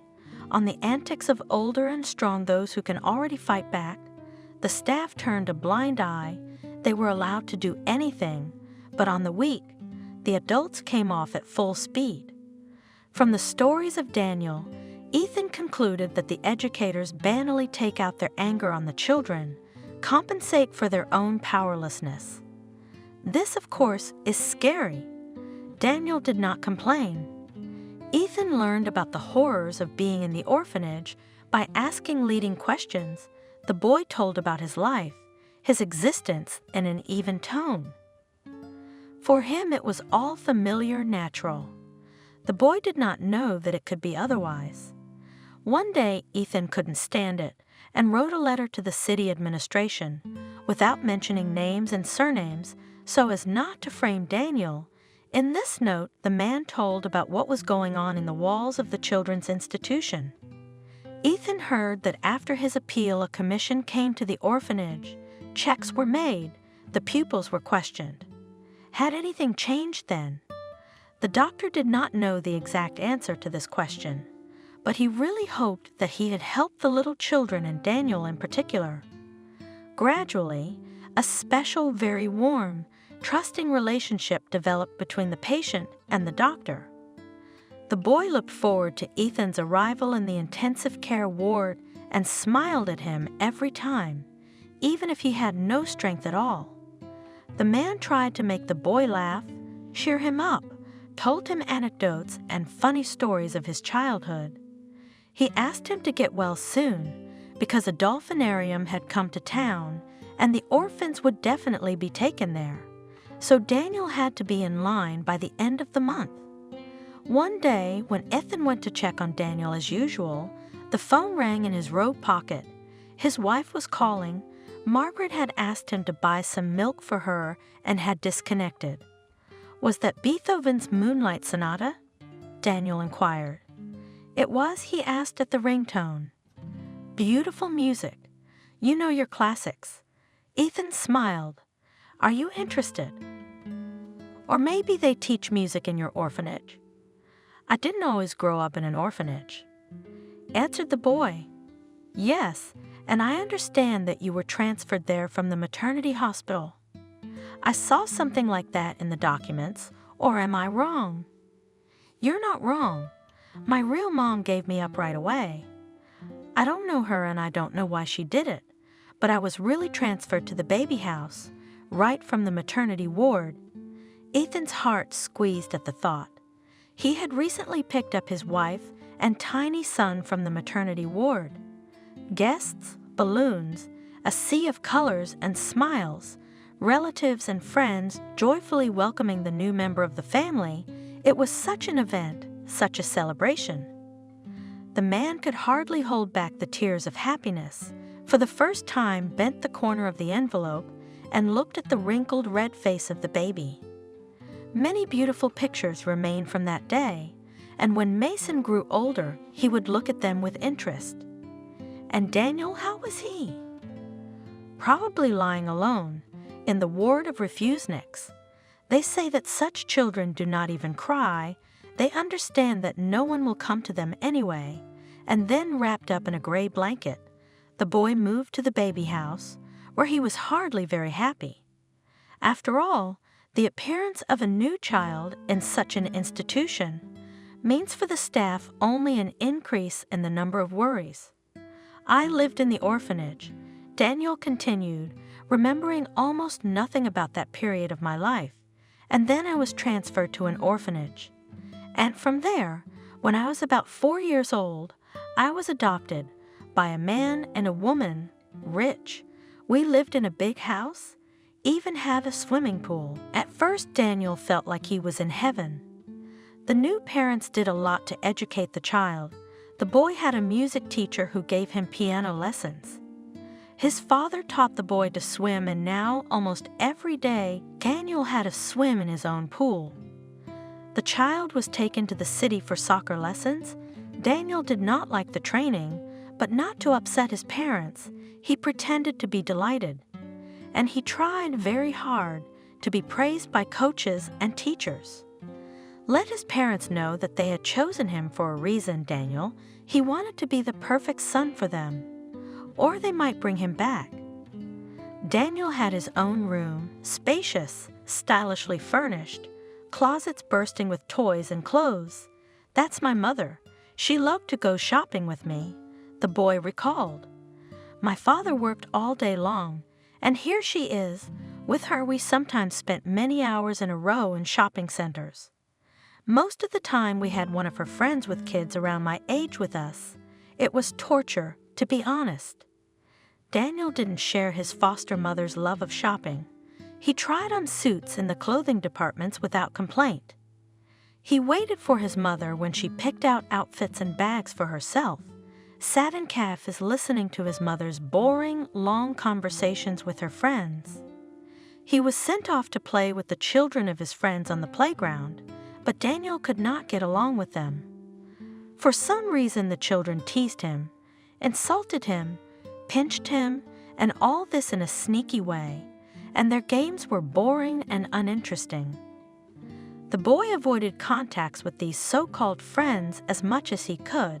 His mother noticed something wrong and reprimanded her adopted son, calling him an outcast and other incomprehensible words. The mother's displeasure was the most frightening thing for Daniel at that time. He wanted to feel loved and needed. He wanted to give joy to his foster parents, and when it did not work, he was upset and very afraid that he would be taken back. Daniel hoped that time would pass and he would be loved, but the years passed and the situation did not change on the face of the foster mother. More and more often appeared half-squeamish expression when looking at her son. She quickly grew tired of him, tried to avoid communication by all means. The father, he was almost absent from the child's life. The man was constantly working to provide the family with a comfortable existence. He noticed his son only when he achieved any success. For example, Daniel received his father's sincere praise when he won a music competition at school, performing the best in his age group, a difficult piece, or when only once, Daniel was recognized as the first player of a soccer match and awarded him a gold-plated statuette. The father, glowing with pride, took pictures of his successful son and put his arm around the boy's shoulders. The rest of the time, the man just didn't notice Daniel. Ethan listened and wondered. Daniel had been adopted. He'd grown up in a family for a while. But in fact, nothing had changed for him there. The same indifference, the same dislike. Only the setting was different. A palace with a swimming pool instead of shabby gray walls. She didn't know I could hear, but I did. Sharing my feelings with Ethan Daniel, the boy's voice trembling. It was obvious that the boy had never told his story to anyone, and now he was relieved to be able to tell it to someone who cared about him. She is mine, not a real mother. She told my father that I irritate and tire her, that she can no longer see me, that I am capricious, that I bore her. Wow. What did he say? He said there's no going back, and that she shouldn't whine, especially because I'm almost always handled by the nanny, not her. and that a child wasn't a toy to be played with and left behind, and his mother had rebuked him, saying that he wasn't particularly eager to hang out with his son, and so on. Daniel remembered that one day anger settled in him, and he began to do terrible things to piss off the foster mother, to see on her face some emotion, indifference, coldness. The boy couldn't stand it any longer. From a docile and calm child, Daniel turned into a devil. He deliberately broke and damaged things, rude to adults, stopped obeying their instructions. Once he shook the contents of his mother's purse right into the pool for refusing to take him to a birthday party. It wasn't that Daniel wanted to go, he just needed an excuse for another prank. His mother had beaten him for the first time, slapping his cheeks, slapping his back a little lower. It didn't hurt at all. He'd gotten it worse at the orphanage. Daniel laughed in her face and was surprised to see fear in the woman's eyes, in addition to anger and annoyance. She was afraid of him. That's how she discovered him. More on that next. Daniel poured into the sink the contents of the beautiful bottles of his father's bar, ruined with Scissor's designer dress mother, in which she was going to go to the corporate party to her husband. He let the family's favorite parrot, Jocko, out of his cage. The bird flew off to an unknown destination and never returned. Scattered garbage from a bucket all over the house, poured paint into the pool, trampled some flower beds in the garden. Daniel invented more and more pranks to piss off his parents, to draw attention to himself. He got punished for it, but the boy wasn't afraid of punishment. It was like he was possessed by a demon. I think I was getting back at them then. Ethan confessed to Daniel, "I'm ashamed of my behavior now. It wasn't their fault that they couldn't love me, but I was so disappointed. All my dreams of a loving, happy family were shattered. I tried so hard to please them. I tried to make music and go to soccer. This hateful went to and tolerated shopping trips, but they, especially her, they looked at me like something unpleasant, unnecessary. So I took my revenge on them." Daniel was taken to the doctor, preceded by a serious conversation between the couple. The boy heard everything from his bedroom. "What doctor?" The father was indignant. "So that everyone thinks that my child is abnormal?" "Yes, you just dissolved it. Not for nothing you cannot have children of their own. You just do not know how to communicate with them. I told you motherhood wasn't for you. No, you wanted a doll for yourself, that's it. Now you've got it, so raise it instead of going to the salons. He is crazy. My mother screamed. You're never home, can't you see what he's doing? And if one night, he'll just send us all to the other side of the world. Didn't you think of that?" The parents argued for a long time. They talked about Daniel as a problem to be solved. They weren't frightened by their son's condition and didn't really care about his fate. The father did not want a child with a diagnosis in the family.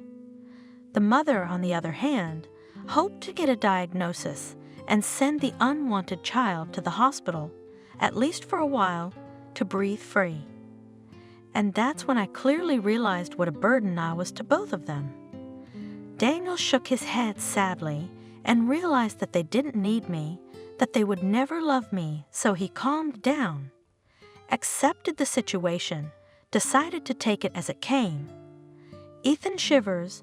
Daniel was about 7 years old then, a very young child, and already such problems, such thoughts. Daniel left his antics, but it was too late. His mother took the boy to a doctor, a paid one, a very expensive one, who was determined to fulfill any wish of the client. And the mother's wish was absolutely clear, to get a diagnosis so that she could legally dump the boy where he came from, in an orphanage. That's how I became a mentally unhealthy person. Daniel said words that were not appropriate for his age. My mother screamed at the head of the orphanage that they had given them a crazy person and promised to deal with them. And I was assigned a health group with which usually no one takes children in the family who needs such a big child, and even with a frightening diagnosis. So now I live in a boarding school. I can't wait to grow up. Do you want to become an adult sooner?" asked Ethan, shocked by the young patient's story. Of course they are children.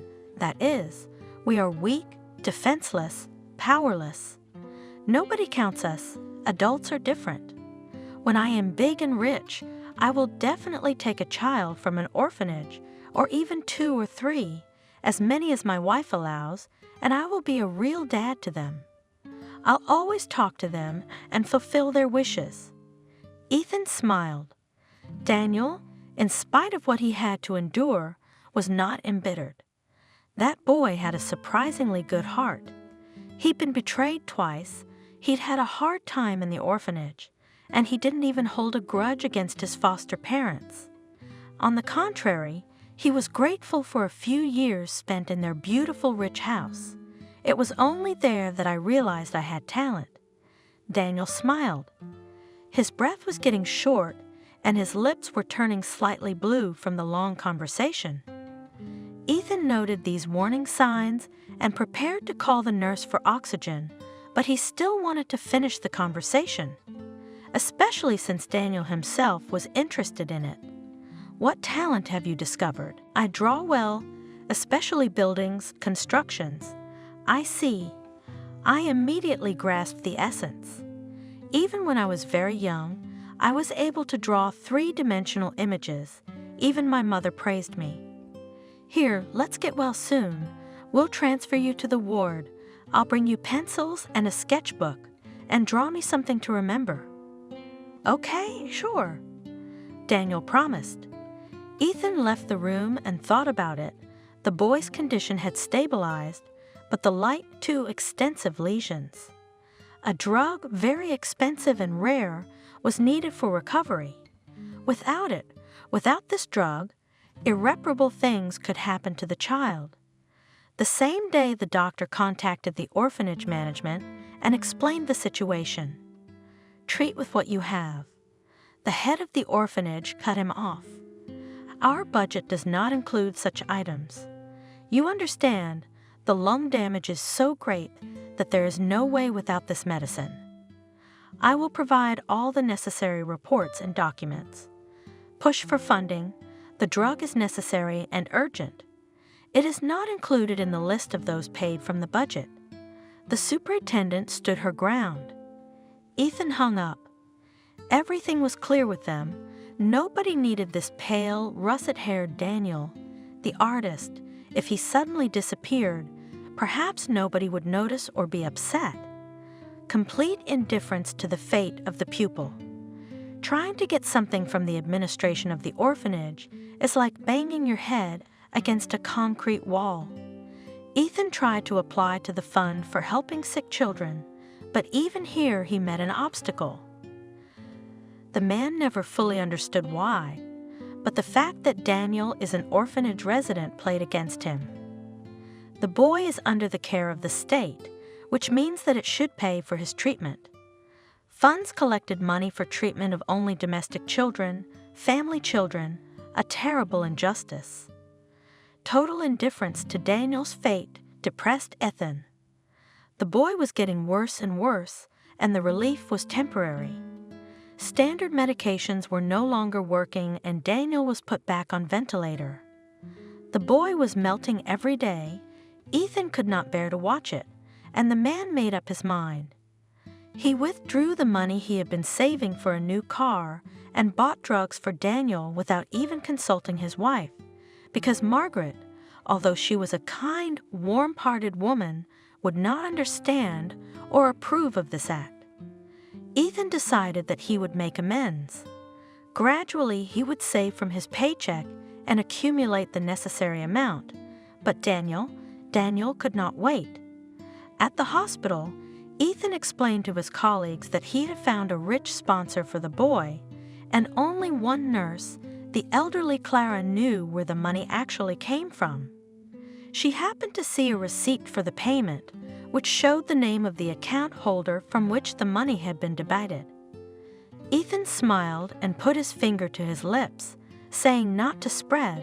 The old woman nodded and hugged the young doctor, who himself, being in a bad financial situation, decided to save the boy from inevitable death. Daniel recovered quickly on the new medication. Soon, Ethan, with relief, transferred the patient to a regular ward. The boy had fun. He was happy to communicate with the medical staff and other patients. Laughing a lot, Ethan looked at all this and realized he had made the right choice. If it wasn't for the medication, none of this would have happened. No Daniel smiles, no fun games, no amazing drawings. Ethan kept his promise. He brought a sketchbook and a set of colored pencils to the kid's room. That same day, Daniel found the doctor on the floor and demonstrated the drawing. Ethan did not expect such a thing. In front of him was a surprisingly accurate image of a piece of the street, seen from the window of the boy's room, a wide boulevard, the building of a shopping center, passers by hurrying somewhere. You drew this yourself? Of course I did, Daniel answered, clearly pleased with the doctor's reaction. Wow, you really are a talent. When Daniel said he was good at drawing, Ethan had envisioned something a little different. He'd expected a beautiful, but still childlike and primitive drawing, but here it was as if a professional artist had done the work. The shadows, the light, the volume, the image looked surprisingly lifelike and realistic. Did someone teach you? Ethan asked, still not believing his eyes. Did your foster parents take you to art school? No. Daniel shook his head. They wanted their son to be a star soccer player, not an artist. And in the orphanage we have drawing, but it's boring they put a vase in front of you and tell you to draw. I draw what I see and what I like. You have to study. You have to study. Do you hear me? I'll talk to your teachers. Thank you. Maybe they'll listen to you, because they want me to study to be a tiler. After the 9th grade, I heard, and I dream of being an artist or even an architect. I like to design buildings. An architect? Ethan grinned sadly. I don't think that would be a career for a kid from an orphanage. There's no way he's going to get into architecture schools, and no one will pay for his studies. It was a pity. The boy was really very talented. Christmas was approaching. It was obvious that Daniel would have to spend it in the hospital. He had a long recovery ahead of him. The boy was glad of that. He liked it in the hospital. He got along well with the locals, and he was especially reluctant to part with his new friend, Ethan the doctor, the first adult who had ever cared for him. Ethan realized that he had grown attached to the boy. Of course, he couldn't do that, but he couldn't help it. After the hospital, Daniel would have to go back to his old life, full of danger, punishment, indifference, and cold. The man wanted to give this boy at least a little warmth and care as long as he can do it. Therefore, the doctor decided to please the boy for Christmas, to present Daniel something that will definitely make him happy. It should not be some faceless surprise like a set of sweets.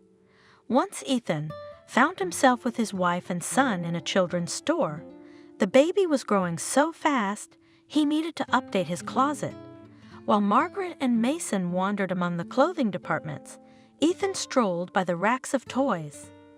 There were robots and interactive animals and sets for creativity. The eyes were scattered, and then the man's eyes fell on a big box, a young architect's constructor, sets of blocks from which you can assemble fanciful constructions. There was even decor, tiny shrubs, trees, parts for fountains, and the like interesting little things. Ethan remembered Daniel's words that he liked to invent interesting buildings and realized that this constructor was just made for a young, talented patient. The price, of course, was a biting price, but his wife smilingly approved of her husband's decision, and they bought this brightly colored box. What joy Daniel's eyes lit up when Ethan presented him with the gift. It was the day before Christmas, after the doctor had given the post to the morning shift. Ethan would spend the holiday with his family, but afterward, he would be sure to bring Daniel and his ward roommates treats from the holiday table. Margaret has prepared enough for the whole hospital. Now Daniel spent his mornings and evenings constructing. He turned out really impressive constructions, ergonomic, stylish, aesthetically pleasing. The boy was sure to write down each model in a scrapbook, then dismantle the building and build a new, even more original and interesting. By the time he was discharged, the boy had several albums of such drawings. Ethan once borrowed them and showed them at the Design Center, a prestigious institution where children were taught the basics of architectural design. Classes in the studio were expensive. Students participated in all sorts of competitions and won prizes. But Daniel was ready to accept for free, just to get such a talented student. Ethan explained the situation, said that the boy was brought up in an orphanage, that no one would promote him, let alone pay for his education and trips to competitions. The director thanked him and promised that he would fix everything, because such talent should not go to waste. Ethan left the Design Center with a light heart. It looked like Daniel was seriously interested in this place. You bet, the boy clearly has a rare gift, and the prestigious institution needs more victories. Daniel will definitely provide them. Now the boy will develop professionally in the right direction. Ethan couldn't wait to tell the teenager about everything. He would be happy. His life would no longer be the same. Daniel was happy, of course, but as the discharge approached, he became sadder and sadder. He didn't want to leave the hospitable wards where he was treated so well. Ethan was also sorry to part with Daniel, as he had grown attached to him during that time. He even had a serious talk with Margaret about taking a boy from the orphanage. Daniel was good, bright, kind, and would be a pleasure to take care of Mason. Ethan was really ready to take Daniel into the family, to become a father, a mentor. Why not? But Margaret was adamantly opposed. Are you crazy? We need to feed our own. Where else can we get another one? Especially one so grown up? We probably won't even get one. The apartment is small. The wages are small too. Ethan sighed, of course. His wife was right, but Daniel wouldn't be lost now. Everything will be fine for him. On the eve of discharge, the doctor and the patient had a long conversation. They were sitting in the nurse's lounge, drinking tea with Ethan's favorite candies. The kid appreciated them too. The man tried to set the boy up for a new life, to inspire him. He talked about how important it was for him to work, to develop his talent. He left Daniel his phone number and asked him to call if he had any difficulties. Daniel nodded and smiled, but his eyes were sad and sorrowful. You'll be gone in the morning. Your shift will be over, so we don't have another opportunity to talk, the boy said. Yes, Ethan nodded. You'll be discharged without me. I'm so grateful to you, the boy said, looking seriously into the doctor's eyes. I know you saved my life. Well, I was just doing my job. Ethan shrugged. You did a good job, you made it. Not on my own. I know all about it. Daniel admitted quietly. Tears welled up in his eyes. I should have died. I heard the nurses talking, and you saved me twice. The first time was the night I arrived, when you sat next to my bed and noticed in time that I wasn't feeling well. I was with my eyes closed, but I felt everything, understood everything, knew that you were near me. I was so afraid you'd leave, but you were called many times to rest, but you didn't leave. So you felt everything then. I thought you were unconscious. No, I was conscious, but I just didn't have any energy. It was so hard, so scary, I thought I was dying. I was dying, but you didn't leave me for a minute and saved me, helped me at the right moment. It's a miracle I was there for you. Ethan confessed. Everything really could have ended horribly, but I'm a doctor. It's my duty to save the sick. You just couldn't be left behind. But someone else would have. Exorcised Daniel, and Ethan didn't bother to argue because the kid was right. It was true that a doctor was not obliged to sit at the bedside of a patient in intensive care all night, especially when the condition had been stabilized, but the man felt.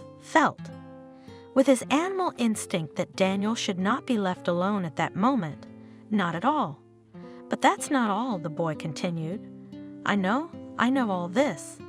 You bought me that expensive medicine with your own money, and without it I wouldn't exist. But where did you get this information from? The doctor was surprised. Well, I wouldn't want to reveal my sources, but okay. Just promise me that you won't scold anyone. Do I look like a scolder to you? You don't. You're just the opposite. But then you'll have to come clean. Clara blurted it out while she was changing my IVs. She told me, she even cried then. She was so moved by your kindness. Ethan sighed. Clara, information about the financial side of the case, and even more so about Daniel being on the verge of death, was not for children's ears. Thank you. I owe you my life? Without thinking about it. Ethan asked softly. That's what adults owe you. You're a child, you have rights. You have the right to learn, to be safe, to live, to be treated. Adults owe it all to their children, and you've had a hard time, but you can't be in a bad place forever, can you? Your life's gonna change now. You're gonna study. You'll definitely get noticed. Everything will be fine. Just don't get sick. Don't be lazy, work, develop. It's a deal. Daniel smiled. Ethan ruffled his blonde hair. That's it. I have to make my evening rounds of the intensive care units. See if there's anyone in urgent need of help. Have a good night's work. Daniel got up from his chair and was about to leave, but at the door he turned around and said, I'll save you too someday. You'll see we'll meet again, and I'll help you in some way for sure. Go to bed already, you lifeguard. Ethan smiled. You don't owe me anything. I was just doing my job, and if you want to thank me, become a successful, wealthy man and help those who are weaker than you.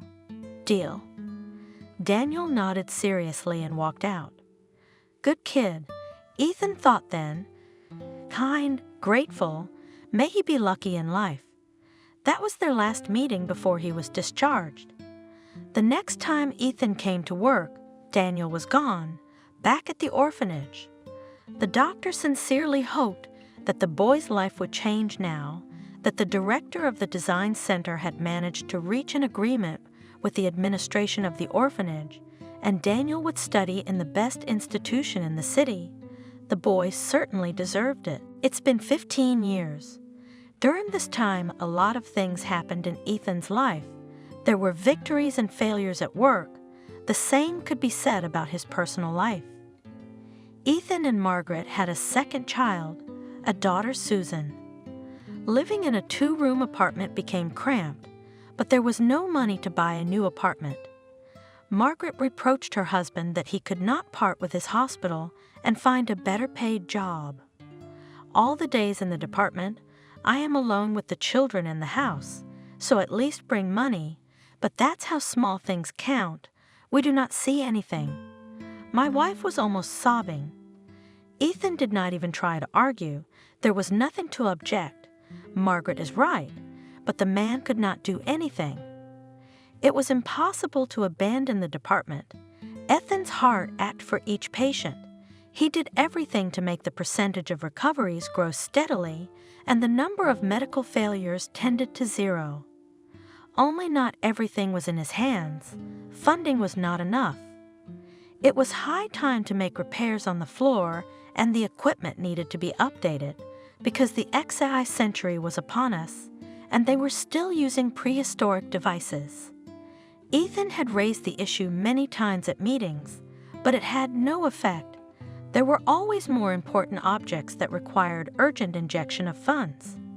"Yes, your ward is fine for now," assured the head doctor. "There in cardiology the roof leaks, and in orthopedics wiring sparked, almost had a fire. Our X-ray machine does not see gross pathologies. The equipment is all old. The walls are shabby, covered with mold.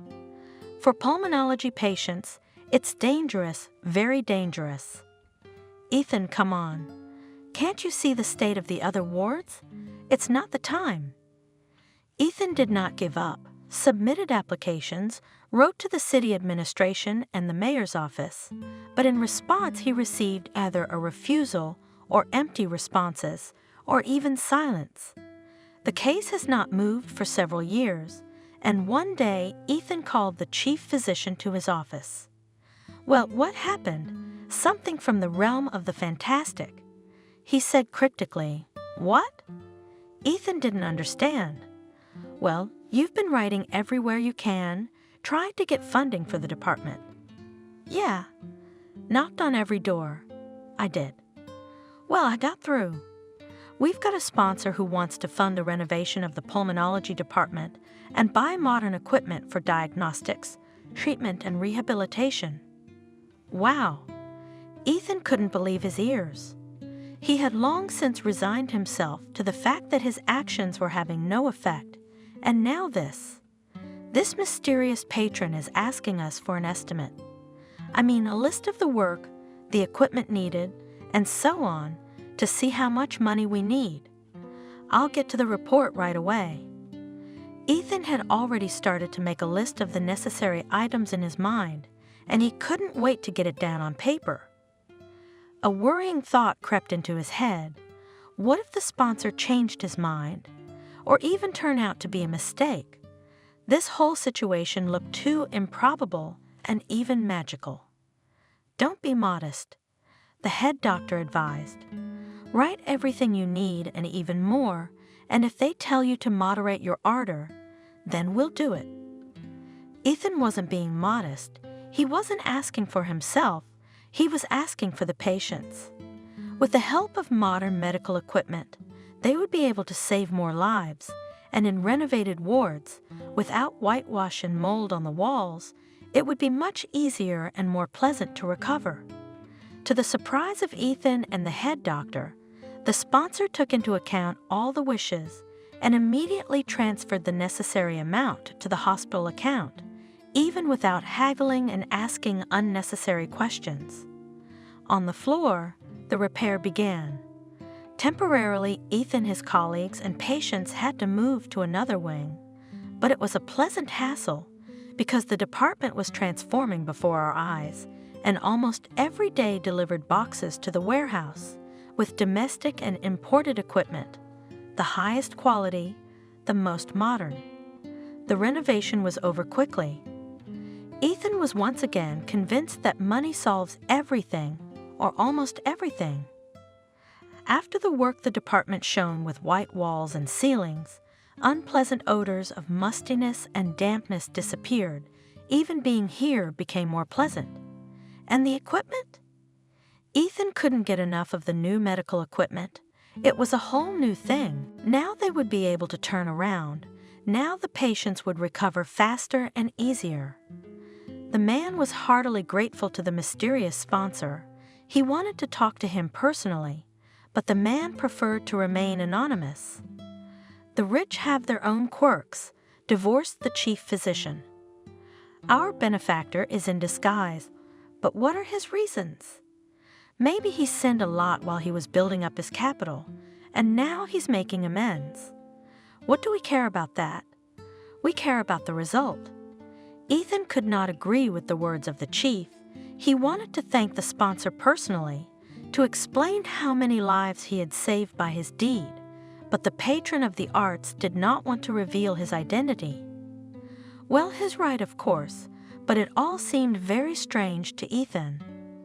At work, the man's soul rested.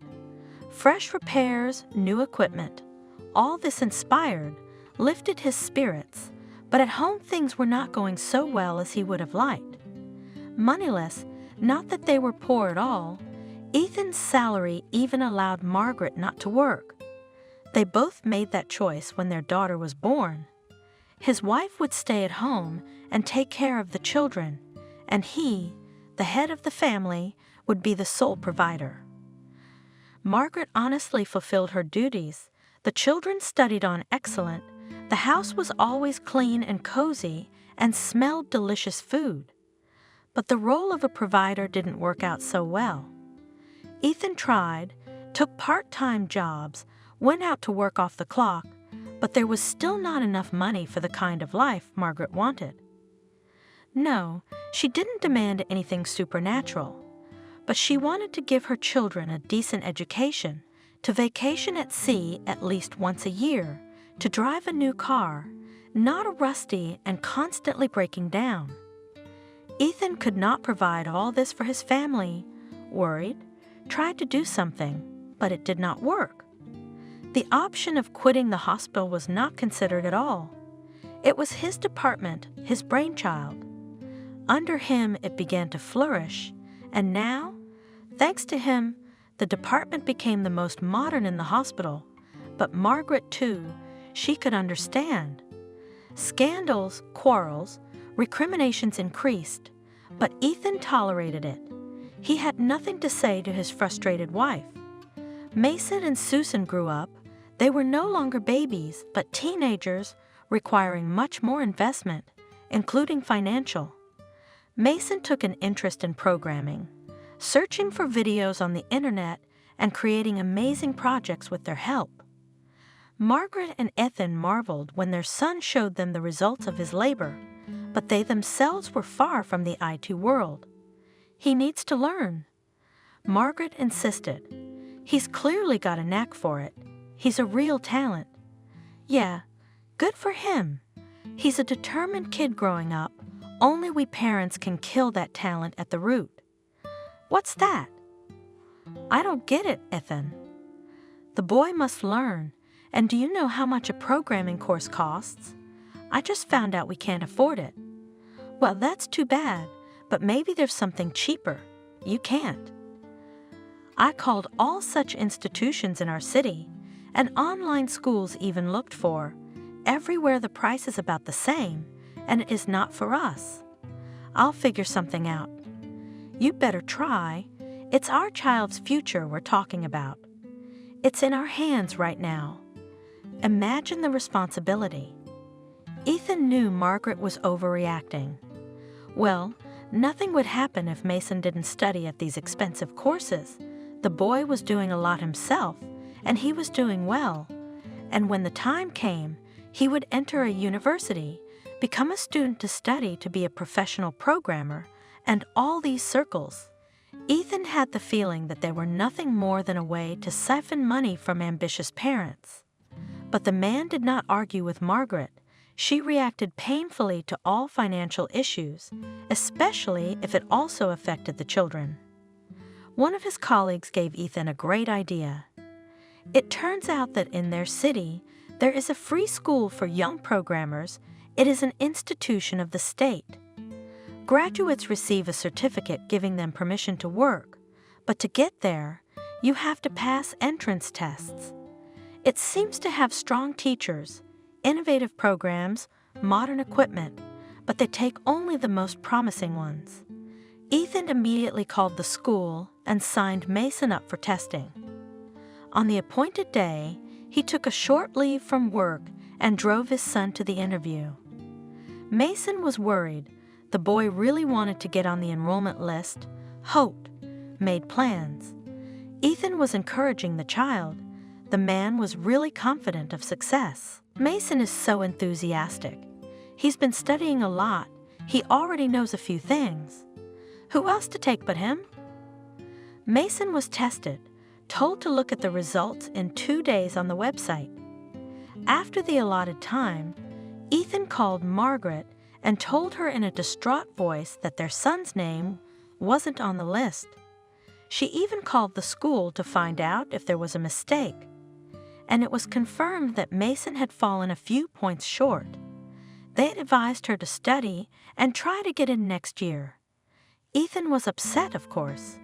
He thought it was a done deal, but he spoke to his wife in a deliberately cheerful voice. "Well, nothing, he's still a young guy. There's time. He'll have time to study. He'll improve his math and English, and then... You don't understand anything." Margaret was indignant. While he's standing here, his peers are moving ahead, and he'll never catch up with them. Do you understand? Never. And you can't pay for a programming course. You're ruining your son's future. After the conversation with Margaret, Ethan walked sad and pensive for a long time. More and more often she reproached him for not earning enough. It was hard to look like such a lowlife in the eyes of his wife, and the children heard it all too. Here Ethan was distracted, the man was at work, and here he is an important and irreplaceable person, and very respected. His opinion and help is needed by someone all the time. No important medical decision is made without him. Ethan went about his usual business, and then, about a week after the incident with the programming school, a strange and very unexpected event happened. Ethan got a call from the school. The administrator informed him as politely as possible that there were a few more budget places on the course, and since Mason had shown high results on the test, he would be enrolled. They asked him to come with documents and fill out some paperwork.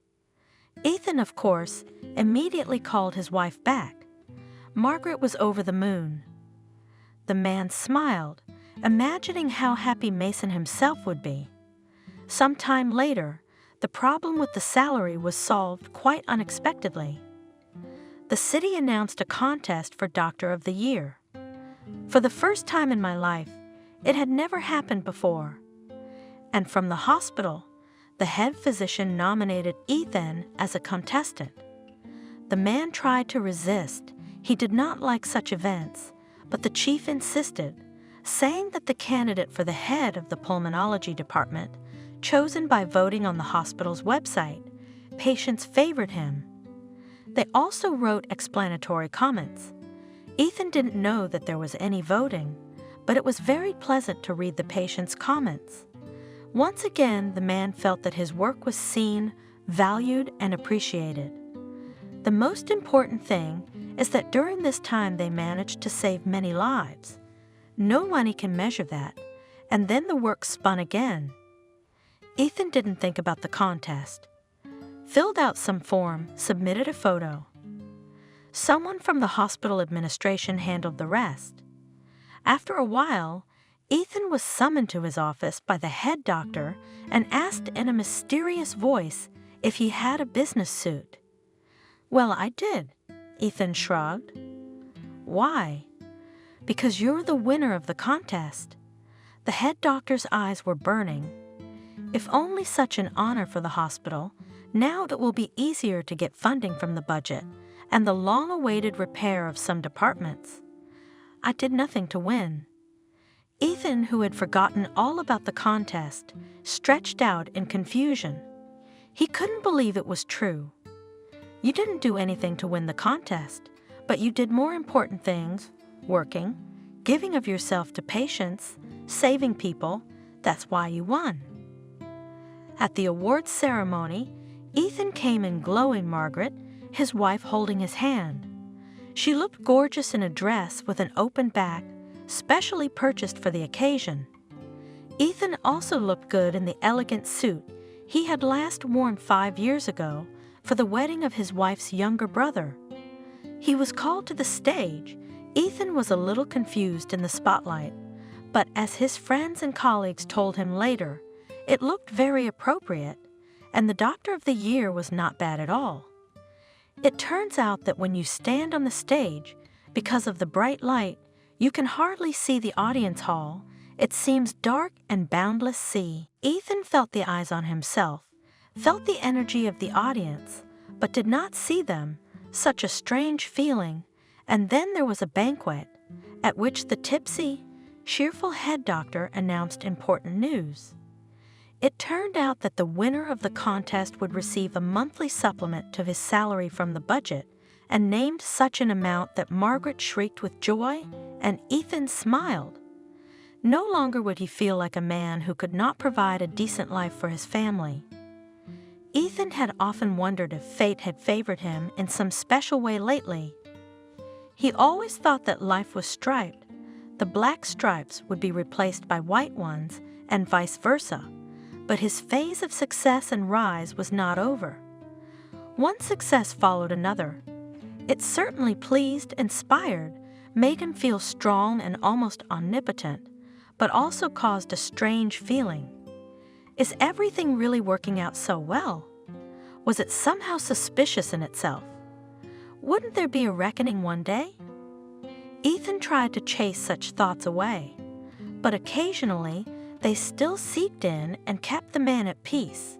And now it was completely idyllic at home. The family had finally moved into a new, larger apartment, closer to the gymnasium where the children were studying. The couple even had time to make repairs, but how to do? Ethan simply paid for the services of workers, and while the whole family vacationed at the sea, the team turned the apartment with rough finishing into a stylish, beautiful dwelling. True, we had to constantly communicate with the repairman on Skype, to accept the work, to give instructions, but it was a very pleasant hassle. My wife was delighted, but Mason with some sadness remembered how he liked to make repairs in their old apartment when they, as a team, painted the walls themselves, glued wallpaper, and then a long time to clean up and remove construction waste. As it turns out, these actions gave the children a special pleasure.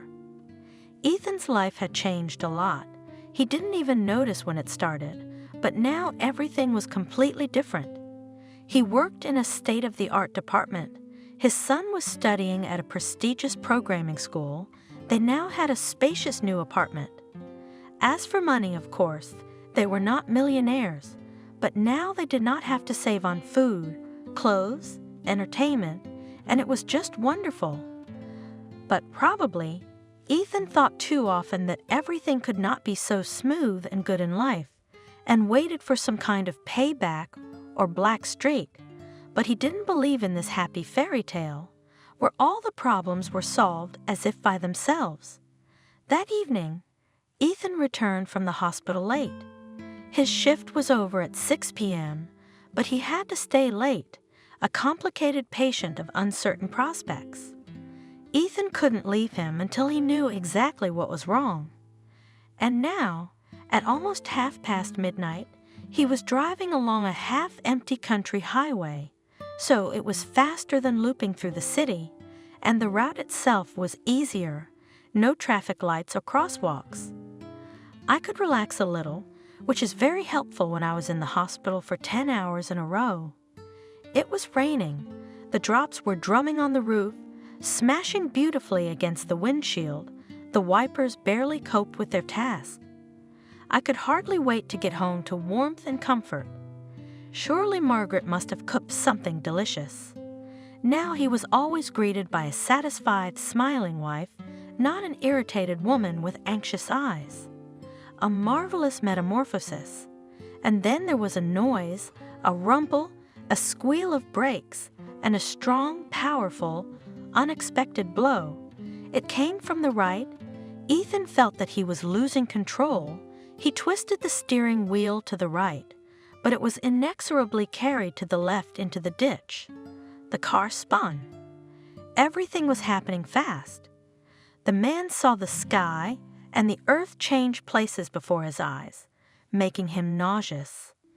Ethan hit the roof and the side windows of the car, but somehow he felt no pain. He wished this fall and his surroundings would end sooner, to get out on solid ground where there was no jolt. Finally, the car came to a stop. Ethan realized that he was trapped in a crumpled car, which had fallen into a ditch with the roof down. The situation was made worse by the fact that a fire was starting. Ethan first smelled a distinctive odor, and then flames appeared as they quietly flared up in the back of the car, but it didn't take long for the fire to spread throughout the cabin. Ethan was bombarded with a wave of terror. There was a need for action. The man tried to free himself, but it was useless. The belt held tight, the doors were jammed, and his hands were not obeying well for some reason.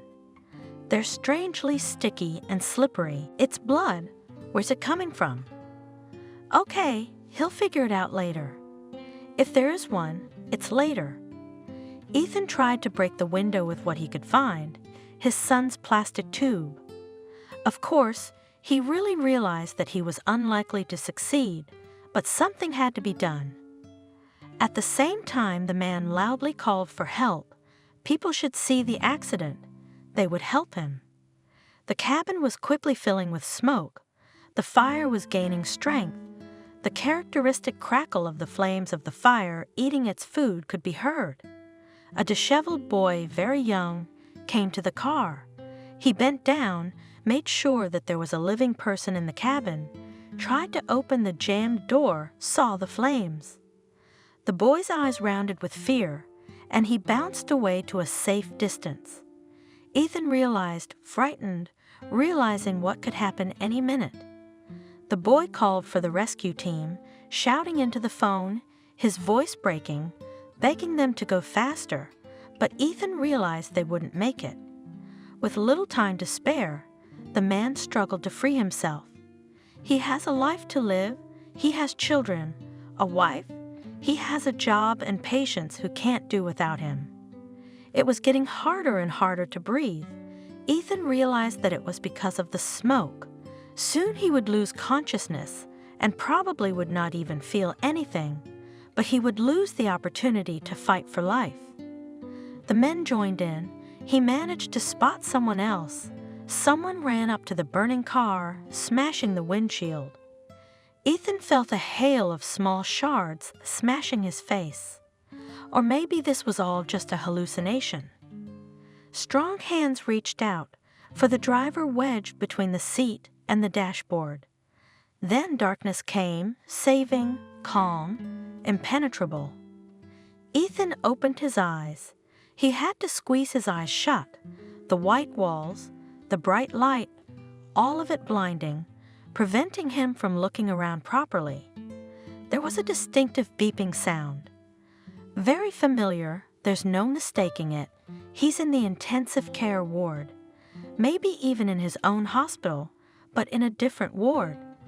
Ethan remembered that he had been in an accident, in a burning car, his seat pressed firmly against the dashboard. There was almost no chance of rescue. Did they get him out? Did the rescue team get there in time?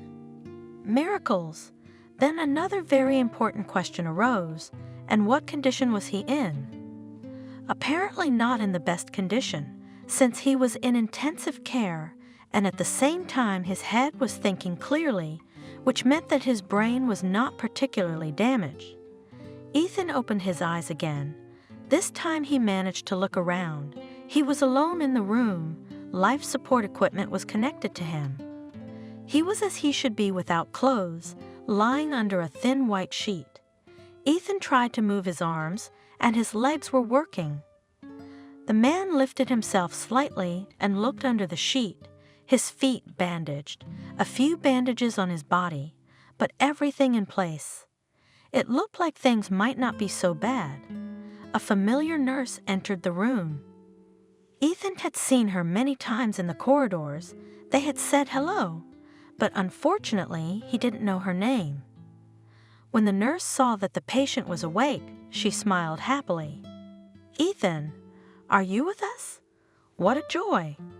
Would you please call James?" Ethan asked, his voice sounding hoarse, somehow weak. He needed to talk to James, the head of the trauma department, and find out about his condition. He felt a little dizzy, a little sore in places, but overall Ethan didn't feel like staying in the ICU. He wanted to go to a regular room. Sure. The nurse nodded and ran for the chief. James arrived promptly, smiling broadly and looking at his colleague, who had been turned into a patient, with obvious relief. "Well, what can I say? You were born with your shirt on.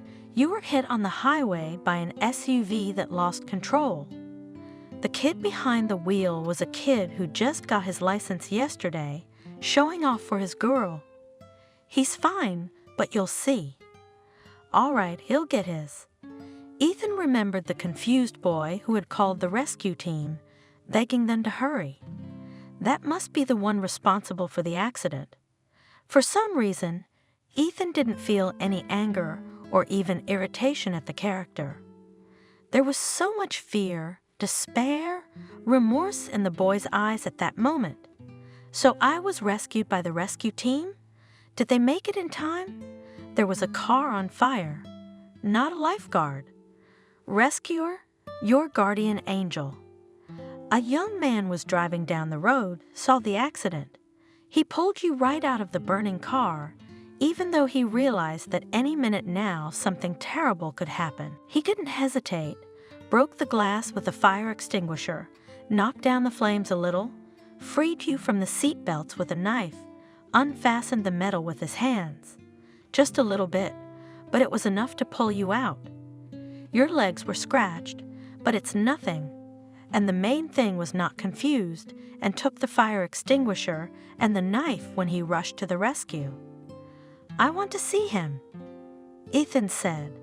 "That man. He saved my life at the risk of his own." "Yes, he'll come again," James promised.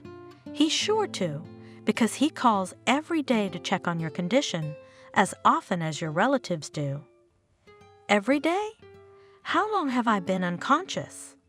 "Yeah, almost a week. We were afraid you'd slip into a coma. Sometimes it's hard to know how much brain damage there is, and you were still swollen, but luckily it was okay. I went over the edge a few times. Does Margaret know I'm okay?" "Well, don't be too quick about it. You've got a lot of healing to do. But I called your wife as soon as I was told. She's probably flying all the way down here by now." Ethan had a lot of time to think at the hospital. The man who had saved him was not out of his mind. He knew they were bound to meet someday, but how can you thank someone who did such a thing for you? At the risk of his own life.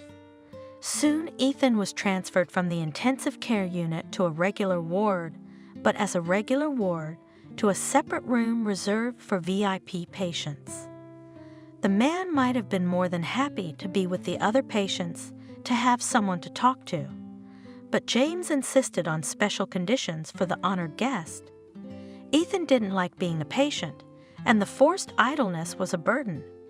Probably that was why his recovery was going at a fast pace. The doctor wanted to get back to work, to his favorite business. His colleagues visited him, reported news, brought him treats. Margaret and her children appeared almost every day. The family realized that Ethan might not have died that night. There was even more chance of that than of being saved. The accident gave the relationship a special shade, united the spouses. In Margaret's eyes there was more love, tenderness, and it was pleasant, very pleasant. The mysterious savior did not appear.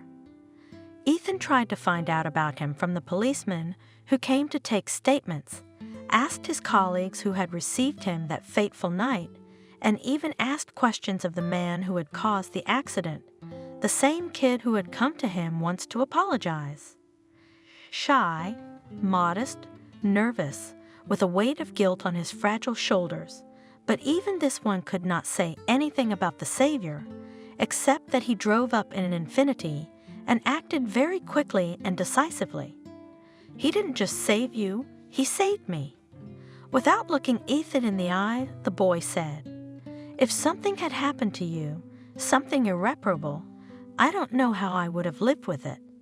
So if you see him, give him a big thank you from me." One day, the mysterious benefactor showed up on his own. James himself came by to warn Ethan. "Well, get ready. Here comes our hero. For some reason, he said in a whisper to a patient, a colleague, "Will you tell me later what's going on?" James left the room, and after a minute, the door was created, and a young man entered it with a broad step.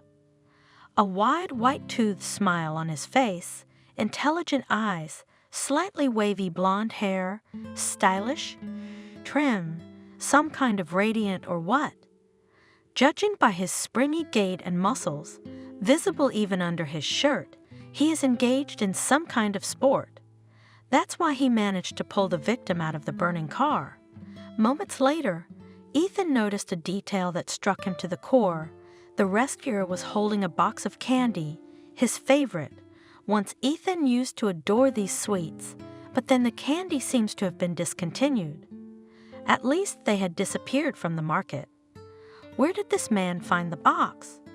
And most importantly, how does he know that Ethan adores them and misses his favorite treat? It's just too weird to be a coincidence. "Hello." The visitor smiled, friendly and very, very warmly. "Afternoon." Ethan eyed his savior, someone he reminded him of. Perhaps they had met before. It's quite possible. You know who I am? Of course, you're the one who saved my life." "Yes, I did. Whether it was an accident or not, who knows? But it was you who saved my life. You did it first." "What?" Ethan was trying to remember where he'd seen this man before. "I don't understand." "You don't remember?" The young man concluded and smiled. "That's not surprising. The last time I saw you was when I was just a kid. Daniel?" Ethan suddenly realized. How could he not have realized? The eyes, the hair, the intonation. Of course. "Daniel, is that really you?" "Yeah. Remember I promised I'd save you someday. You see, I kept my word. Tell me, what happened to you then after you were discharged?" Ethan asked. He was really interested in the fate of this orphanage boy, whom he had once seriously thought of taking into the family to bring up as a son. It turned out that Daniel was accepted to study at the very design center, where Ethan went to bother about him. Here, the boy's talent was immediately noticed and appreciated. With him engaged in the best teachers, his work was sent to all sorts of competitions, where they steadily took prizes. Daniel gained a certain popularity. Thanks to this, he was somehow respected in the orphanage. By the end of school, Daniel received several offers from the best architectural universities in the country. These institutions provided him with a dormitory and a scholarship just to get the coveted student. Daniel chose New York. Teachers from the Design Center, which had time for years of study to become a boy, almost native, said that there he has a better chance of success, and so it turned out. While still a student, Daniel became an employee of one of the largest architectural firms in the country. He started earning so much that within a year, he was able to save up for his own apartment, and then more. Daniel graduated from university and became the head of his department. His life changed completely. Money, expensive things, trips to expensive resorts. Daniel did not deny himself anything, and it was just wonderful. But most importantly, the guy was doing what he loved, what he really did well. Daniel enjoyed both the work and the result and felt really happy. Daniel never for a moment forgot about the person who first showed him concern. He knew perfectly well that Ethan had saved him twice, the first time on the night of admission, when he had refused to leave the bedside of a heavy patient and had noticed a seizure in time. The second time, the man had spent all his savings on medication for the orphaned orphan. Without expensive medication, Daniel would not have made it. The guy was clearly aware of this, but the doctor did not limit himself to the fulfillment of his official duties. He not only cured Daniel, not only gave him life, Ethan also believed in Daniel's talent and helped this gift to develop. Daniel still kept the construction kit he received from Ethan that Christmas. It was thanks to this set that the kid realized that architecture was really his calling. He spent hours and hours building amazing buildings, some of which he realized as an adult. I'm so happy for you, I really am. Ethan smiled. He looked at the young, confident man and couldn't believe it was Daniel, the same skinny teenager, abandoned, betrayed twice, wanted by no one. Joy and pride for Daniel, that's what Ethan felt as he looked at this man. Wow, he became such a successful architect, but most importantly, Daniel grew up kind, brave, determined, ready to help others. I always remembered about you and about my promise to help you, followed your fate. It seemed unfair to me that such a good man, a wonderful doctor, saving lives every day, lived like that. Daniel hesitated, afraid of offending his interlocutor, but Ethan smiled and finished the sentence. Lives in poverty. Well, almost. Wait, are you the mysterious sponsor who renovated my department?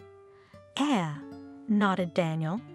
I was literally pulled out of the grave in this ward once, and I wanted to thank you, especially since I have such an opportunity.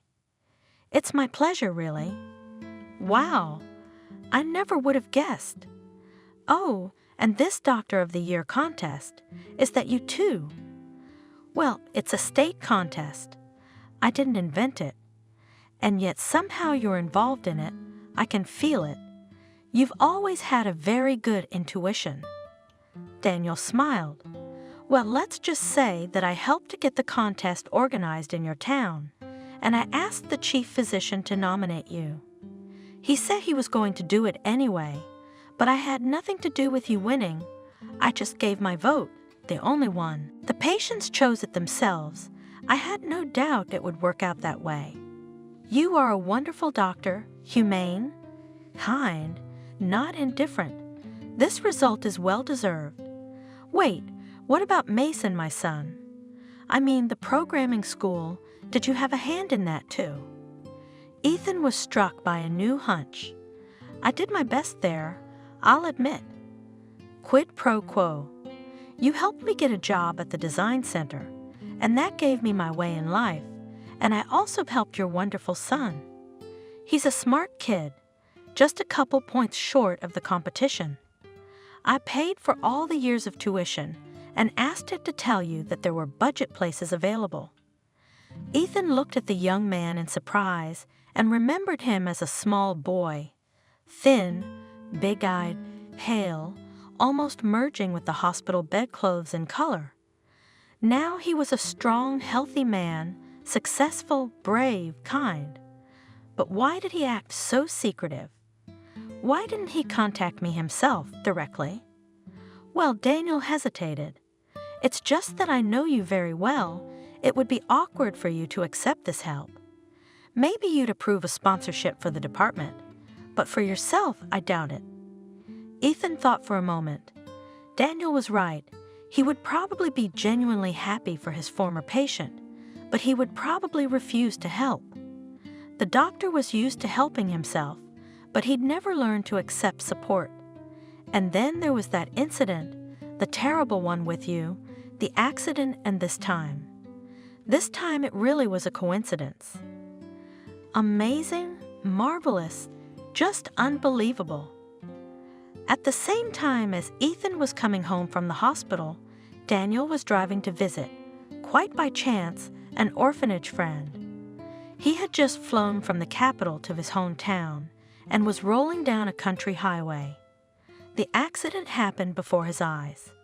The SUV lost control and literally swept a light sedan into the ditch.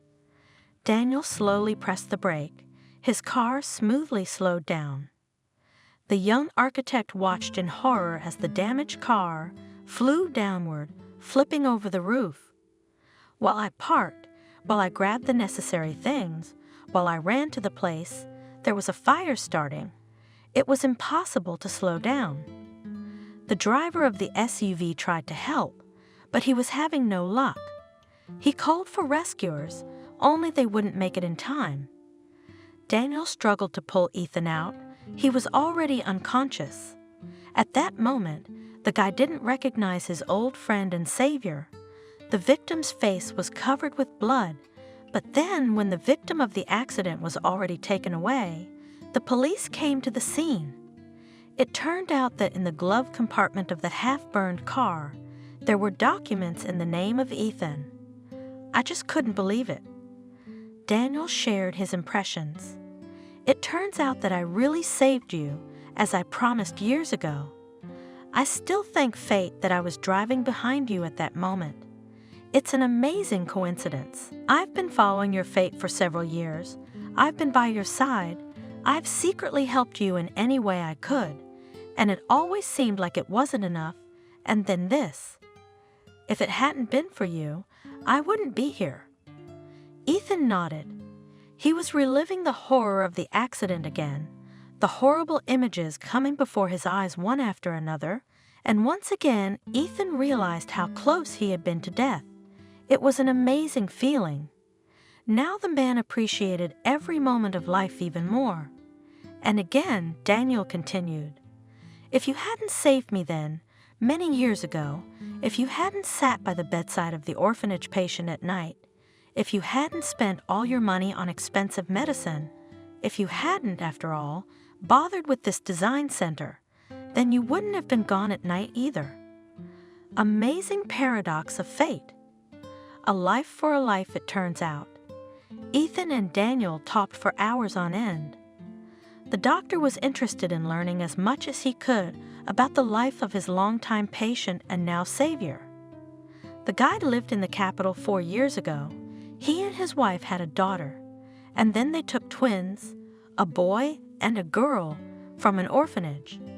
In general, the couple helped orphanages and boarding schools a lot, both financially and as volunteers. I remembered what you told me then. Daniel smiled. That time before you were discharged. What do you mean? Ethan shared, but he couldn't remember his admonition. You asked me to grow up healthy, to become a successful person, and to help those who need help. See, I'm good at that. Yeah, you sure are. It turns out that Daniel then fell into the heart of the doctor's words, and his whole life he built, trying to follow this instruction. A complete stranger turned out to be kind and attentive to Daniel. The boy didn't know that such a thing could happen, but he liked it. He liked it very much. He realized that there are good people in the world, and since then, he dreamed of growing up and becoming strong, to be able to support those who are weaker.